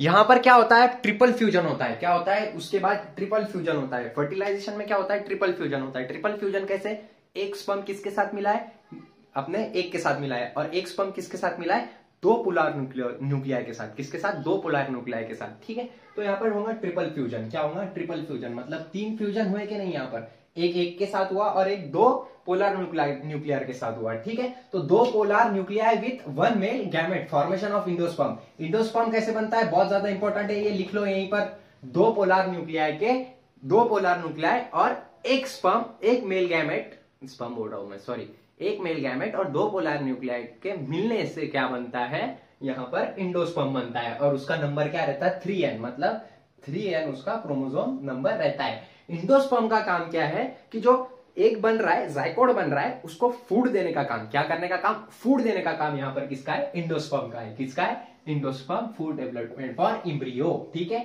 डिवाइड अर्लियर देन जाइकोट, मतलब ये इंडोस्पर्म जो रहता है वो जाइकोट से जल्दी डेवलप्ड हो जाता। क्यों जल्दी डेवलप्ड हो जाता है, इसके पीछे भी रीजन है, क्या रीजन हो सकता है वो आप कमेंट सेक्शन में मेरे को जरूर बताना, ठीक है। यहाँ पर हमारा फर्टिलाइजेशन खत्म होता है, फर्टिलाइजेशन बहुत छोटा था। उसके बाद पोस्ट फर्टिलाइजेशन इवेंट, देखो हमने प्री फर्टिलाइजेशन इवेंट देखा, फर्टिलाइजेशन इवेंट देखा, पोस्ट फर्टिलाइजेशन इवेंट देखने वाले हैं। तो पोस्ट फर्टिलाइजेशन इवेंट में क्या होता है बच्चों, देखो क्या होता है कि इंडोस्पर्म का फॉर्मेशन होता है, हो गया इंडोस्पर्म का फॉर्मेशन, गुड। उसके बाद post fertilization central cell become PAC, मतलब पीएसी बन जाता है पोस्ट फर्टिलाइजेशन के बाद, जो central cell primary endosperm cell बन जाता है, क्या बन जाता है, प्राइमरी इंडोस्पर्म सेल, किसका बन जाता है, दो सेंट्रल सेल का, जो सेंट्रल सेल रहते हैं उनका क्या बन जाता है, पीईसी, मतलब प्राइमरी इंडोस्पर्म सेल, ठीक है। आपने ये फोटो में देख लेना है। उसके बाद triploid cell with reserve food, triploid cell मतलब क्या कि तीन हिस्से बनाए, देखो 3 नंबर से इंडोस्पर्म बनाए, तो ये जो ट्रिपॉइड सेल विथ रिजर्व फूड, मतलब ये ट्रिपॉइड क्या बन जाता है, रिजर्व फूड रहता है, किसके लिए, एम्ब्रियो फॉर्मेशन के लिए। उसके बाद फ्री न्यूक्लियर डिवीजन होता है, यहाँ पर क्या होता है, free nuclear division, free nuclear division क्या है वो आप भी देख सकते हैं। उसके बाद क्या होता है, साइटोकाइनेसिस, साइटोकाइनेसिस मतलब डिवीजन ऑफ, क्या, डिवीजन ऑफ साइटोप्लाज्म, यहाँ पर division of cytoplasm take place करता है, मतलब होता है। उसके बाद रिजल्टेंट सेलुलर इंडोस्पर्म, ठीक है, मतलब इसके रिजल्ट में क्या बन जाता है, जब साइटोकाइनेसिस होता है तो उसका रिजल्ट क्या हो जाता है कि सेलुलर इंडोस्पर्म बनना स्टार्ट हो जाता है, ठीक है। उसके बाद व्हाइट कर्नल इसका बहुत अच्छा एग्जांपल है, क्या एग्जांपल है इसका, व्हाइट कर्नल, और कोकोनट का जो ऑयल रहता है वो भी इसका बहुत बड़ा एग्जांपल है। तो ये सेलुलर इंडोस्पर्म कैरी आउट होता है, ये सेलुलर इंडोस्पर्म रहता है, ठीक है। उसके बाद नॉन इंडोस्पर्मस सीड और अल्बुमिनियस सीड, अल्बुमिनियस सीड और नॉन इंडोस्पर्मियस सीड, मतलब अल्बुमिनियस का मतलब भी सेम, इंडोस्पर्म, नॉन इंडोस्पर्मस सीड जो रहता है उसका दूसरा नाम क्या है, अल्बुमिनियस सीड है, क्या है, अल्बुमिनियस सीड। मैं बहुत ज्यादा फास्ट पढ़ा रहा हूँ इसलिए आपको दिक्कत जा रही होगी, क्योंकि टाइम कम है ना नीट के लिए, इसलिए फास्ट पढ़ा रहा हूँ। आपको पता होगा मेरे को बहुत सारे कमेंट आए थे कि सर जल्दी जल्दी पढ़ाओ, जल्दी जल्दी पढ़ाओ, इसलिए मैं फास्ट पढ़ा रहा हूँ तो दिक्कत जा रही है। वैसे मेरा टेक्निक बहुत स्लो पढ़ाने का है, इसलिए दिक्कत जा रही है, ठीक है। तो नॉन इंडोस्पर्मस सीड जो रहता उसका दूसरा नाम अल्बुमिनियस सीड भी रहता है, ठीक है। अब नॉन इंडोस्पर्मस सीड मतलब क्या, कि मतलब जिसमें फूड रिजर्व नहीं है एम्ब्रियो सैक के लिए, ठीक है, लेकिन कहां पर है, डायरेक्ट सीड में ही है उसका फूड, ठीक है, ओके, गुड। तो endosperm present in a seed, मतलब जो इंडोस्पर्म है वो बाहर नहीं रहता है, डायरेक्ट सीड में ही रहता है, ठीक है। इसके एग्जांपल क्या है, बहुत ज्यादा इंपॉर्टेंट है, नीट 2025 एक क्वेश्चन फिक्स यहां से आएगा, माइस, राइस, व्हीट, कोकोनट और कैस्टर, ये इसके एग्जांपल है। देखो सीसी से कैस्टर, कोकोनट, व्हीट, राइस, मेज। ठीक है, व्हीट राइस मतलब चावल और गेहूं याद रख सकते हैं आप, माइस भी याद सकते, मतलब जो खाने की चीज है, रोटी और चावल। उसके बाद कोकोनट और कैस्टर याद रखना है आपको। ठीक है, ये नॉन इंडोस्पर्मस सीड है। ठीक है, इसके आगे का हम देखते हैं, तब तक आप ये लिख लो, बहुत ज्यादा इंपॉर्टेंट है ये भी। मैं मिटा देता हूं तब तक फिर। इसके आगे का पार्ट हम इम्ब्रियो फॉर्मेशन देखते हैं। इम्ब्रियो का फॉर्मेशन कैसा होता है? तो इम्ब्रियो का फॉर्मेशन कैसा होगा? सबसे पहले जाइकॉट बनेगा। जाइकॉट बनेगा मतलब मेल गैमेट और फीमेल गैमेट की सिंगैमी होगी, जैसे हमने पीछे देखा। तो वो दोनों क्या करेंगे? मेल गैमेट, एंथर और एग, ये दोनों क्या होंगे? पोलन ग्रेन और एग मिल जाएगा, और ये मिलने के बाद क्या होगा? जाइकोट का फॉर्मेशन होगा। सबसे पहले तो क्या होगा? जाइकोट का फॉर्मेशन देख रहे होगे आप उधर फोटो में। उसके बाद प्रो इम्ब्रियो बनेगा। क्या बनेगा? Pro embryo. ठीक है, उसका डेवलपमेंट होके जाइकोट का डेवलपमेंट होके प्रो इम्ब्रियो बनेगा। ठीक है, डेवलपमेंट। उसके बाद प्रो इम्ब्रियो का डेवलपमेंट होके क्या बनेगा?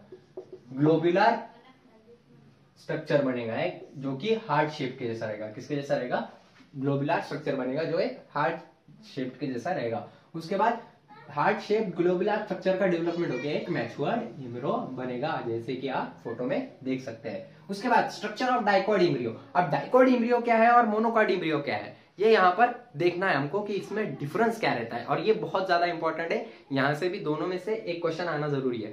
मैं बार बार क्यों बोल रहा हूँ यहाँ से क्वेश्चन आना जरूरी है? ताकि sexual reproduction in flowering plant में से, बायोलॉजी में से कम 4 या 5 क्वेश्चन आते हैं, और ये एक हॉट टॉपिक है जो बच्चों को बिल्कुल समझ में नहीं आता है। इसलिए यहाँ से क्वेश्चन आना बहुत ज्यादा टिपिकल है, बहुत ज्यादा नेसेसरी है, बहुत ज्यादा इंपॉर्टेंट है डालना, क्योंकि ये कोर कंसेप्ट है। ठीक है, गुड। तो ये structure of dicot embryo. Structure of dicot embryo, यहाँ पर इम्ब्रियोनल एक्सिस रहती है विद 2 कॉटिलिडॉन, मतलब इम्ब्रियोनल एक्सिस रहेगी यहाँ पर कितने कॉटिलिडॉन के साथ? 2 कॉटिलिडॉन के साथ। इपिकॉटिकल टिप ऑफ प्लूमिल, मतलब जो प्लूमिल रहेगा वो इपिकॉटिकल टिप से बनेगा। उसके बाद शूट फॉर्मेशन कहाँ से होगा? हाइपोकॉटाइल से होगा। कहाँ से होगा? Hypocotyl tip of radicle with root cap, मतलब यहाँ पर रूट कैप का फॉर्मेशन होगा, मतलब रूट फॉर्मेशन यहाँ पर होगा बहुत अच्छे से। किसमें? सेकेंडरी बोलूंगा, स्ट्रक्चर ऑफ डाइकॉट इम्ब्रियो में। डाइकॉट इम्ब्रियो में ये सब हमको देखने को मिलेगा। उसके बाद स्ट्रक्चर ऑफ मोनोकॉट इम्ब्रियो। अब स्ट्रक्चर ऑफ मोनोकॉट इम्ब्रियो क्या है? तो यहाँ पर देखते हैं हम, यहाँ पर 1 कॉटिलिडॉन रहेगा, बट ऑब्वियस सी बात है, मोनोकॉट है मतलब मोनो मतलब एक होता है, डाई मतलब 2 होता है। मोनो मतलब 1, डाई मतलब 2, और कॉटिलिडॉन मतलब कॉटिलिडॉन। ठीक है, कॉट मतलब कॉटिलिडॉन। ठीक है, सिंपल है, 2। समझ में आया? गुड। उसके बाद ये कैसा रहेगा दिखने में? शील्ड शेप रहेगा इसमें, ग्रास जैसे, और इसको हम क्या बोलते हैं? स्कूटेलम बोलते हैं। Very very important, scutellum. NEET 2025 आपको याद ही रखना है नीट स्कूटेलम क्या रहता है। तो स्कूटेलम क्या है? एक शील्ड शेप है जो ग्रास में प्रेजेंट रहती है, उसको हम क्या बोलते हैं? स्कूटेलम बोलते हैं। ठीक है, उसके बाद कोलोराइजा कैसा रहता है? यहाँ पर कोलोराइजा अनडिफरेंशिएटेड शीट रहती, जो इनक्लोज करती रूट कैप और रेडिकल को, मतलब अनडिफरेंशिएटेड शीट, मतलब डिफरेंशिएशन नहीं होगा रहेगा उसमें, कोई फर्क नहीं मालूम पड़ेगा हमको, उसको हम कोलोराइजा बोलेंगे। और कैसे रहेगा वो? रूट कैप को इनक्लोज करेगी, मतलब रूट कैप को कवर अप करेगी। देख रहे होगे आप फोटो में, बहुत अच्छे से दिख रहा होगा, फोटोज में देख रहे होगे तब आपको बहुत अच्छे से समझ में आ रहा होगा। उसके बाद कोलेप्टाइल। कोलेप्टाइल क्या है? ये एक फॉलिकुलर स्ट्रक्चर है जो इनक्लोज करता शूट टिप को अनडिफरेंशिएटेड लीफ प्राइमोर्डिया में। देख रहे होगे आप, ये भी इसका भी फोटो। ठीक है, तो यहां तक हमारा हो गया है। इसके बाद हम सीड के बारे में डिटेलिंग करेंगे, तब तक आप ये लिख लो, और अच्छे से समझ में आएगा। नहीं आया होगा अच्छे से समझ में तो मेरे को कमेंट सेक्शन में बताना, मैं एक और बार धीरे से समझाने की कोशिश करूंगा। अगर वीडियो अच्छा लगा होगा आपको तो लाइक जरूर करना, शेयर जरूर करना अपने दोस्तों के साथ जो नीट या एस्पिरिएंट है, और सब्सक्राइब करना बिल्कुल मत भूलना। और कोई भी दिक्कत होगी तो मेरे को कमेंट सेक्शन में बिल्कुल पूछना, with in half an hour मैं आपको रिप्लाई कर दूंगा। Thank you. पढ़ाई करने का पैशन तो है ही, और पेशेंट भी है। पढ़ाई करने का पैशन बहुत ज्यादा है तुम्हें, ठीक है, क्योंकि यहाँ तक आ रहे हो आप, वीडियो लेक्चर देख रहे हो, वो भी यूट्यूब पे। आप मेरे को नहीं जानते, मैं आपको नहीं जानता, इसलिए बोलता हूँ मैं कमेंट सेक्शन में कमेंट किया करो, ताकि मेरे को पता चले कि मेरे को कौन कौन देखता है और कौन कौन नहीं देखता है। वैसे मेहनत तो बहुत लगती है कंटेंट बनाना। हम बहुत ज्यादा इंपॉर्टेंट टॉपिक देखने वाले हैं जो होने वाला है सीड पे। ठीक है, तो सीड क्या रहता, कैसा रहता, सब इस वीडियो में देखने वाले, और ये बहुत इंपॉर्टेंट टॉपिक है, एक sexual reproduction in flowering plant में। तो वीडियो के एंड तक जरूर देखना, आपको पूरा कंसेप्चुअल क्लियरिटी आ जाएगी। Final product of sexual reproduction.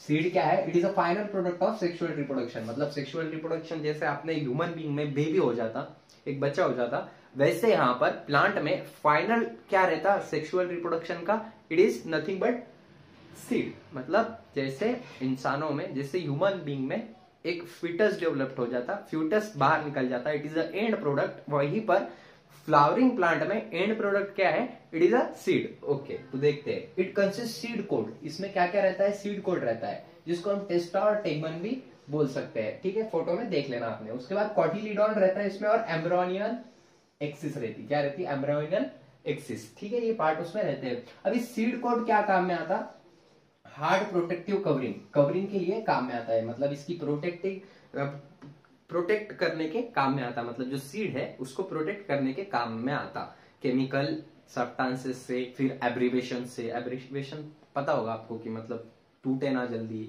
फिर वो खराब ना हो जाए, फिर उसको जो बाहर के माइक्रो ऑर्गेनिज्म है वो ना खा ले, इस वजह से क्या रहता कि यहाँ पर उसको हार्ड प्रोटेक्टिंग देने का काम कौन करता है, सीड कोड, जिसको हम टेस्टा और टेगमन ऐसा बोल सकते हैं, ठीक है। Micropyle entry of water during germination, मतलब ये सीड कोड किसकी एंट्री करवाता है, वाटर और O2 की एंट्री भी कराने में मदद करता है, दूसरे कोई सब्सटेंसेस यहाँ पर इसको आने नहीं देते, मतलब ये सेमी परमिएबल रहता, क्या रहता, सेमी परमिएबल, मतलब वाटर और O2 को, वाटर और ऑक्सीजन को एंट्री करने देता सीड में during the time of germination, germination मतलब जब पौधा बनता है उस टाइम में क्या करने देता है, ये वाटर को और O2 को अंदर आने देता, ऑक्सीजन को और पानी को, लेकिन दूसरे चीजों को अंदर नहीं आने देता। कहां से अंदर आते हैं, ये माइक्रोपाइल से अंदर आते हैं। पिछले वीडियो में हमने माइक्रोपाइल क्या रहता है वो बहुत अच्छे से देखा है। इसके बाद सीड डॉर्मेंसी क्या रहती है, ये भी एक बहुत ज्यादा इंपॉर्टेंट टॉपिक है, ध्यान में रखना है आपको। सीड डॉर्मेंसी क्या रहती है,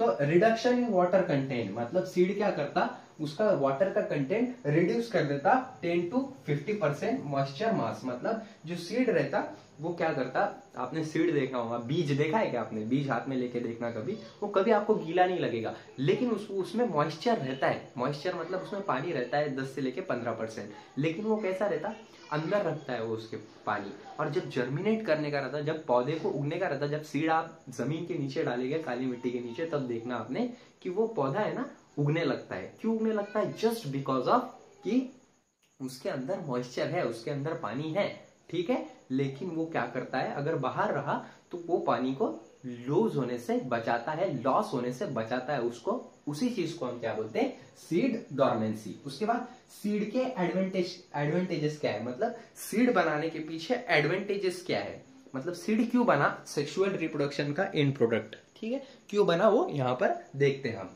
तो क्यों बना, सबसे पहली बात, seed formation is more dependable as no requirement and pollination, मतलब पॉलिनेशन और वाटर की यहाँ पर इसको कभी भी रिक्वायरमेंट नहीं होती है, पॉलिनेशन की रिक्वायरमेंट नहीं है यहाँ पर सीड को कि कोई आए और उसको पॉलिनेट करके चला जाए, मतलब पॉलिनेशन देखा है हमने तो आपको पता होगा पॉलिनेशन क्या है, तो आए और कोई भी पॉलिनेशन करके चला जाए ऐसा नहीं होता है, बल्कि इसमें क्या रहता है कि ये डिपेंडेबल नहीं रहता है वाटर पे और पॉलिनेशन पे। वाटर पे क्यों नहीं डिपेंडेबल रहेगा, मतलब जब वाटर मिलेगा, जब फेवरेबल कंडीशन आएगी, तब वो वाटर लेके क्या करेगा, आराम से उसका जर्मिनेशन करेगा, मतलब पौधा उग जाएगा।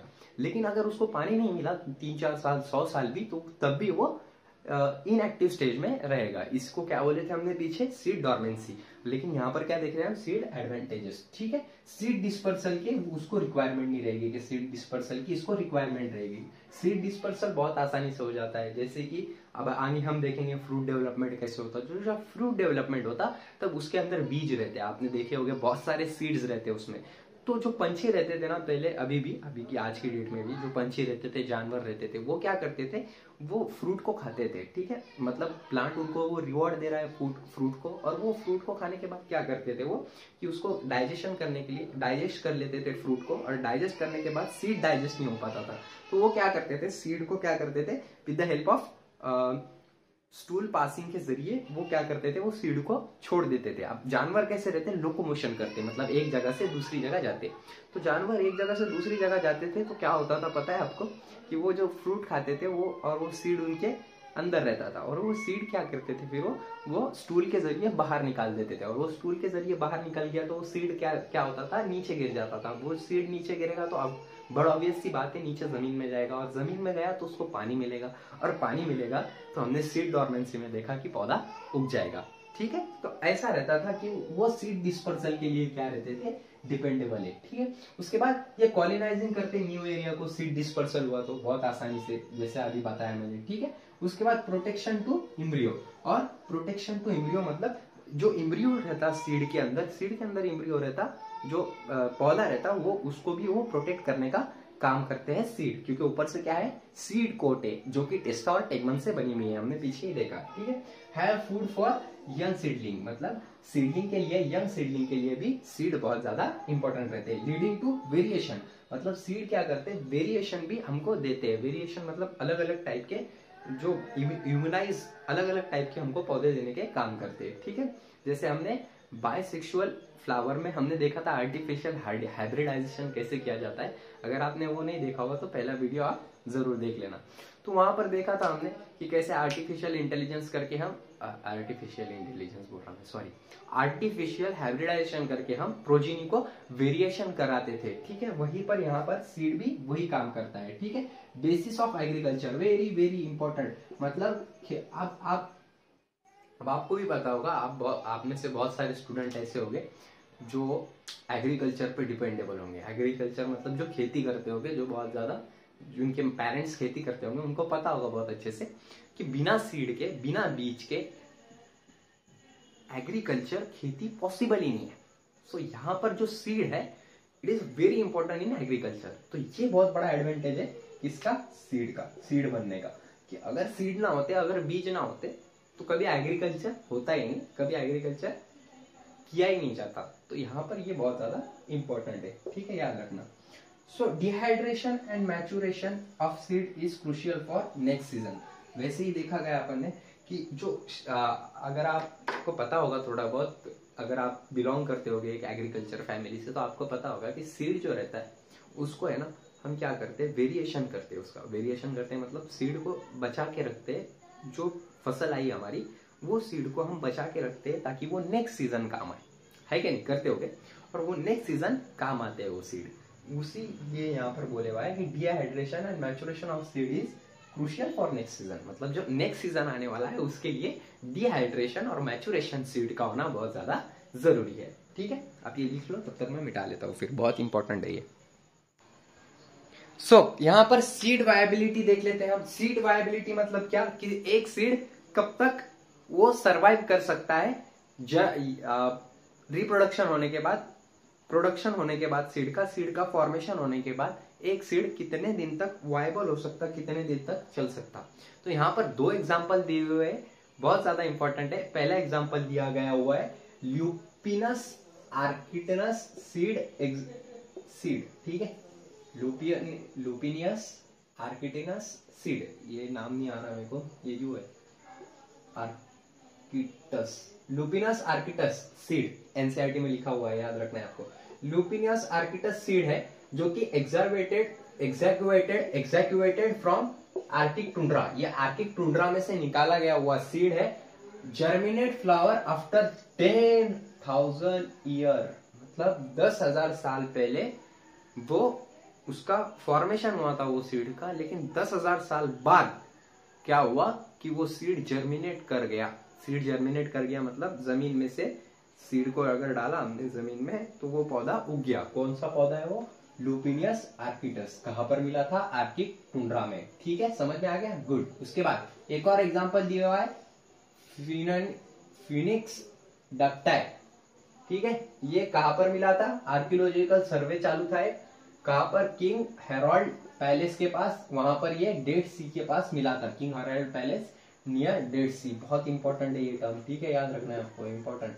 ये कब मिला था, 2000 पहले था ये, मतलब 2000 साल पहले मिला, 2000 साल पुराना था ये, फिर भी ये क्या हो गया, वायबल सीड हो गया। ठीक है, समझ में आया। एक 10,000 साल पहला था और एक 2000 साल पहला था। ठीक है, उसके बाद मेरा प्रोनाउंसिएशन नहीं आ रहा है ताकि पानी की प्यास लगी हुई है मेरे को, और उधर का दरवाजा बंद है और बहुत ज्यादा दिक्कत भी जा रही है, लेकिन फिर भी मैं पढ़ा रहा हूँ। ठीक है, कोई नहीं, सॉरी फॉर इनकन्वीनियंस। तो उसके बाद है सीड जर्मिनेट। अब ये सीड जर्मिनेट कब करता है, जर्मिनेट मतलब पौधा कब उगता है, तो आपको भी पता होगा ये पौधा कब उगता है, फेवरेबल कंडीशन में।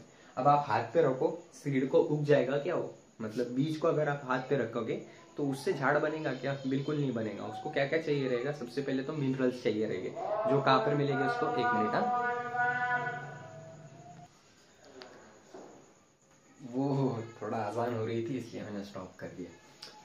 चलो, तो कहाँ पर है हम? सीड जर्मिनेट इन अ फेवरेबल। हाँ, मैं बोल रहा था कि अपने हाथ पे रख दिया सीड तो जर्मिनेट हो जाएगा क्या? वैसे ही बिल्कुल नहीं होगा। उसको कहाँ पर डालना पड़ेगा? जमीन में डालना पड़ेगा। जमीन में उसको क्या मिलेगा? सबसे पहले तो उसको मिनरल्स मिलेंगे, मिनरल्स के साथ साथ उसको पानी मिलेगा, पानी के साथ साथ उसको और क्या मिलेगा? ऑक्सीजन मिलेगा। इस चीज की वजह से वो फेवरेबल कंडीशन में चल जाएगा अनफेवरेबल कंडीशन से, और फिर वो क्या करेगा? जर्मिनेट करेगा। जर्मिनेट करेगा मतलब पौधा उग जाएगा। ठीक है, सो ये चीज रहती है। ठीक है, उसको क्या क्या लगता है? मॉइस्चर लगता है, ऑक्सीजन लगता है, सुटेबल टेम्परेचर लगता है, तब वो ग्रो करने लग जाता है। उसके बाद अब यहाँ पर फ्रूट आएगा अपना, बहुत इंपॉर्टेंट है। फ्रूट क्या है वो अब हम यहाँ पर बहुत ज्यादा ध्यान से देखेंगे, फ्रूट को आपको ध्यान से देखना है। तो फ्रूट क्या है? Develop from ovary, very very important. कैसे डेवलप होता है? Develop from ovary. Okay, develop from ovary. उसके बाद फ्रूट वॉल इज पेरिकार्प, मतलब जो फ्रूट की वॉल रहती, जो बाहर का वॉल रहती, उसको क्या बोलते हैं हम? पेरिकार्प बोलते हैं। क्या बोलते हैं? पेरिकार्प। याद रखना है आपको, इंपॉर्टेंट है 2025 के लिए। ये दोनों वर्ड बहुत ज्यादा इंपॉर्टेंट है कि फ्रूट कैसे डेवलप होता है। It is develop from ovary. और फ्रूट की वॉल कैसी रहती है? पेरिकार्प से बनी हुई रहती है। कैसे बनी हुई रहती है?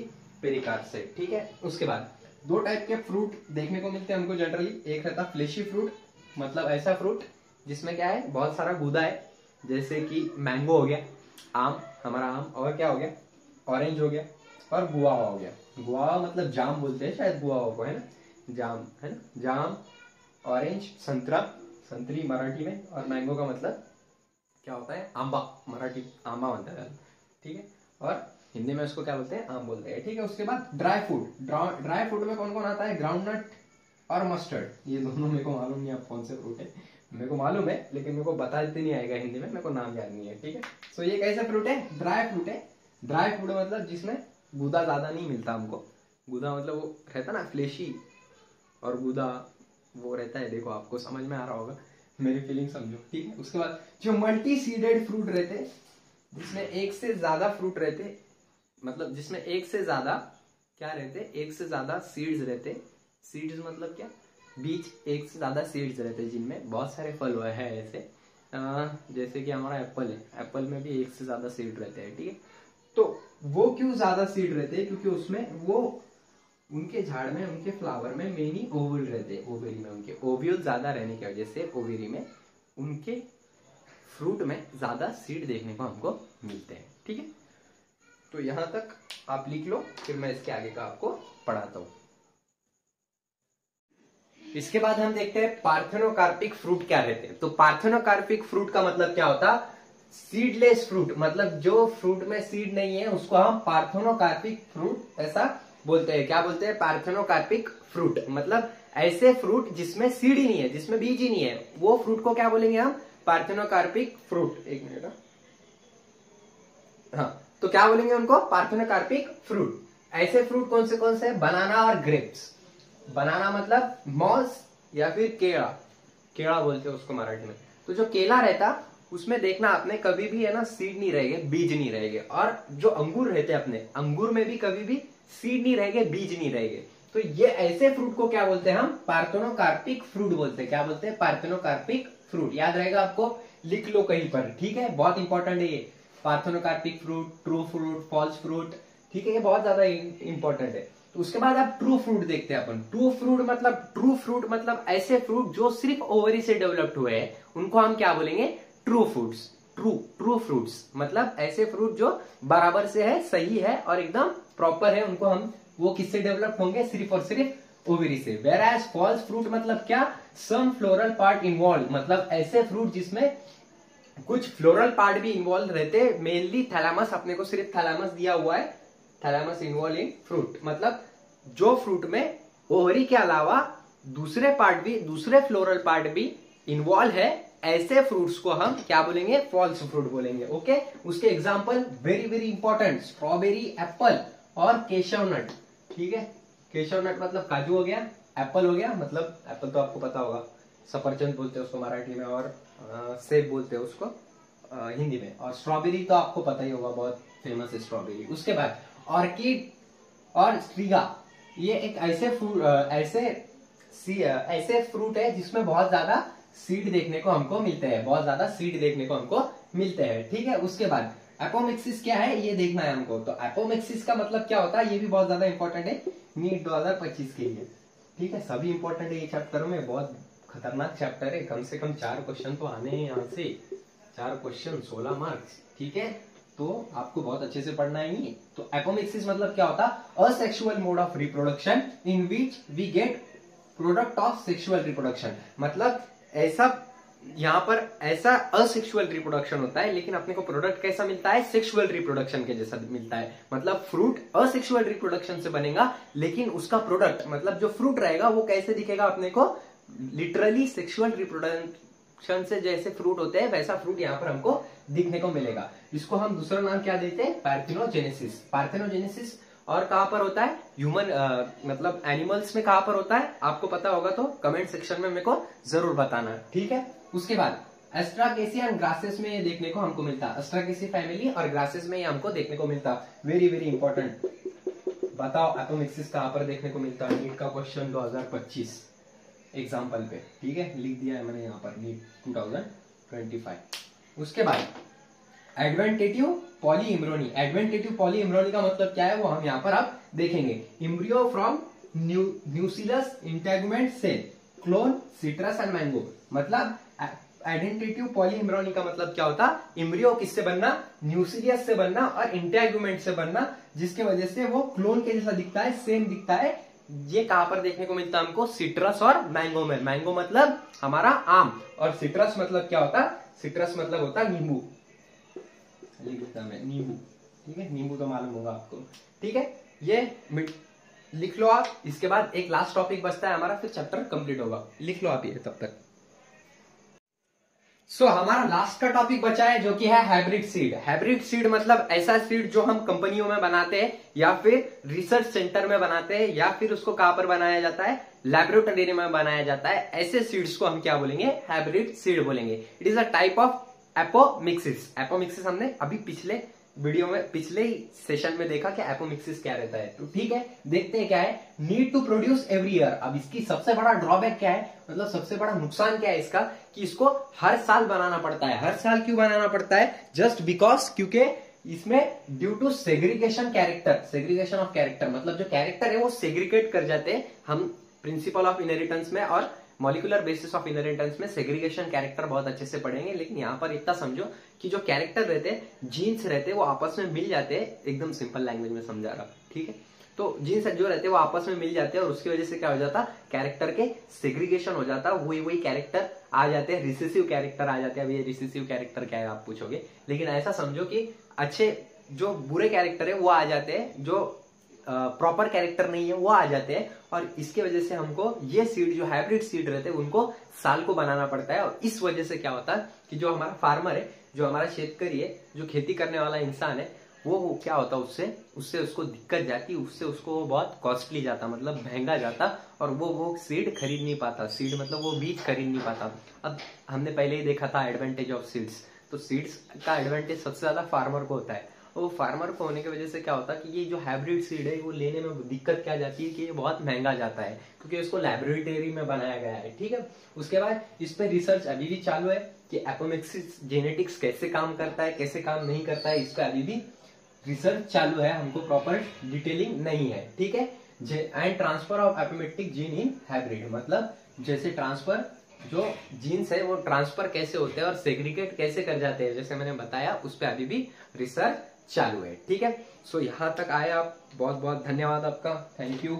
और एक और चैप्टर हमने यहाँ पर कंप्लीट कर दिया है। एक और बात बोलना चाहता मैं आपसे, देखो तुम एक बात तो फिक्स बोल सकता मैं, आप यहां तक वीडियो देखने आए हो ना, तो श्योरिटी से लाइफ में कुछ करने वाले हैं। छोटी सी बात कर लेता आपसे, मैं वैसे करता नहीं हूँ ज्यादा अक्सर, बट एक बात बोल देता आपको। यहाँ तक आए आप वीडियो देखने, यूट्यूब पे वीडियो देख रहे हो और स्टिल आपने यहाँ तक वीडियो देखा है, सो जेन्युइनली कुछ ना कुछ तो करोगे यार लाइफ, क्योंकि एक चीज है तुम्हारे पास, वो है पैशन। पैशन ही पैशन, पेशन और पैशन भी है पढ़ाई करने का। पैशन तो है ही और पेशन भी है पढ़ाई करने का। पैशन बहुत ज़्यादा है तुम्हें, ठीक है, क्योंकि यहाँ तक आ रहे हो आप, वीडियो लेक्चर देख रहे हो, वो भी यूट्यूब पे। आप मेरे को नहीं जानते, मैं आपको नहीं जानता, इसलिए बोलता हूँ मैं कमेंट सेक्शन में कमेंट किया करो ताकि मेरे को पता चले कि मेरे को कौन कौन देखता है और कौन कौन नहीं देखता है। वैसे मेहनत तो बहुत लगती है, देखो कंटेंट बनाना, वीडियो एडिटिंग करना, फिर पढ़ाना, फिर कभी कभी माइक ही बंद हो जाता है, कभी कभी आवाज़ ही नहीं आती, कभी कभी वीडियो ही बंद हो जाता है। और फ़ोन का भी ऐसा प्रॉब्लम है मेरे कि 15 मिनट से ऊपर मैं लेक्चर रिकॉर्ड नहीं कर सकता, क्योंकि फ़ोन हॉट हो जाता है, और वो हॉट होने की वजह से क्या होता है, फिर वो बंद पड़ जाता है, ऑटोमेटिकली रिकॉर्डिंग बंद हो जाती है। तो बार बार चेक करना पड़ता है। आपने देखा होगा कि मैं बार बार पीछे जाता हूँ, देखता हूँ वीडियो चालू है कि नहीं, क्योंकि फ़ोन इतना अपना भारी नहीं है लाइक कि वो सह पाए इतनी रिकॉर्डिंग। सो आप यहाँ तक आए, उसका बहुत बड़ा थैंक यू आपको। और एक और बात, पैशन है आपने कर गुजरने की, एक जो रहती ना, मतलब कि भाई यूट्यूब है, अब आपको भी पता होगा यूट्यूब कैसा है। एक वीडियो देखा आपने, 100 वीडियो आपको दिख जाएंगे नीचे सजेशन में कि ये करो, ये देखो, वो देखो, पिक्चर है, कॉमेडी है, क्रिएटरों के बड़े बड़े एकदम भारी भारी चीज़ें हैं यूट्यूब पे, न्यूज़ है, बट आप स्टिल यहाँ पर आके पढ़ाई चूज़ कर रहे हो। So hats off to you and your passion and your dedication toward your study. कुछ ना कुछ तो करोगे भाई, नीट ही सब कुछ नहीं रहता, बट जेन्युइनली बोल रहा हूँ आगे तो जाओगे आप, क्योंकि आपने यहाँ तक इतना सबर करके ये वीडियो लेक्चर देख रहे हो, मतलब कुछ ना कुछ तो है ना यार, आपने पेशेंस है, पैशन है, दोनों भी है, और डेडिकेशन भी अलग लेवल का है। So thank you so much, have a great day. Video अच्छा लगा होगा तो लाइक करना बिल्कुल मत भूलना, शेयर करना भी मत भूलना अपने दोस्तों के साथ। ये एक अलग एनर्जी देता है कि आपने शेयर किया अपने दोस्तों के साथ, ये मोटिवेट करता है कि लाइक आया भाई, कमेंट आया, तो ये एक मोटिवेशन रहता है हमारे लिए कि हाँ मेरे को देख रहा है कोई। मोनेटाइजेशन का नहीं है, मेरे दिमाग में भी नहीं है कि मैं मोनेटाइज करूँगा चैनल और पैसे कमाऊंगा, ये दिमाग में है ही नहीं फिलहाल में। बस एक बताना है कि है स्किल थोड़ी बहुत और पढ़ा सकता हूँ, बस यही है मकसद। वैसे भी पीएल हमारे अभी छुट्टियाँ लगे हुए थे करके कर रहा हूँ। तो thank you so much, have a great day.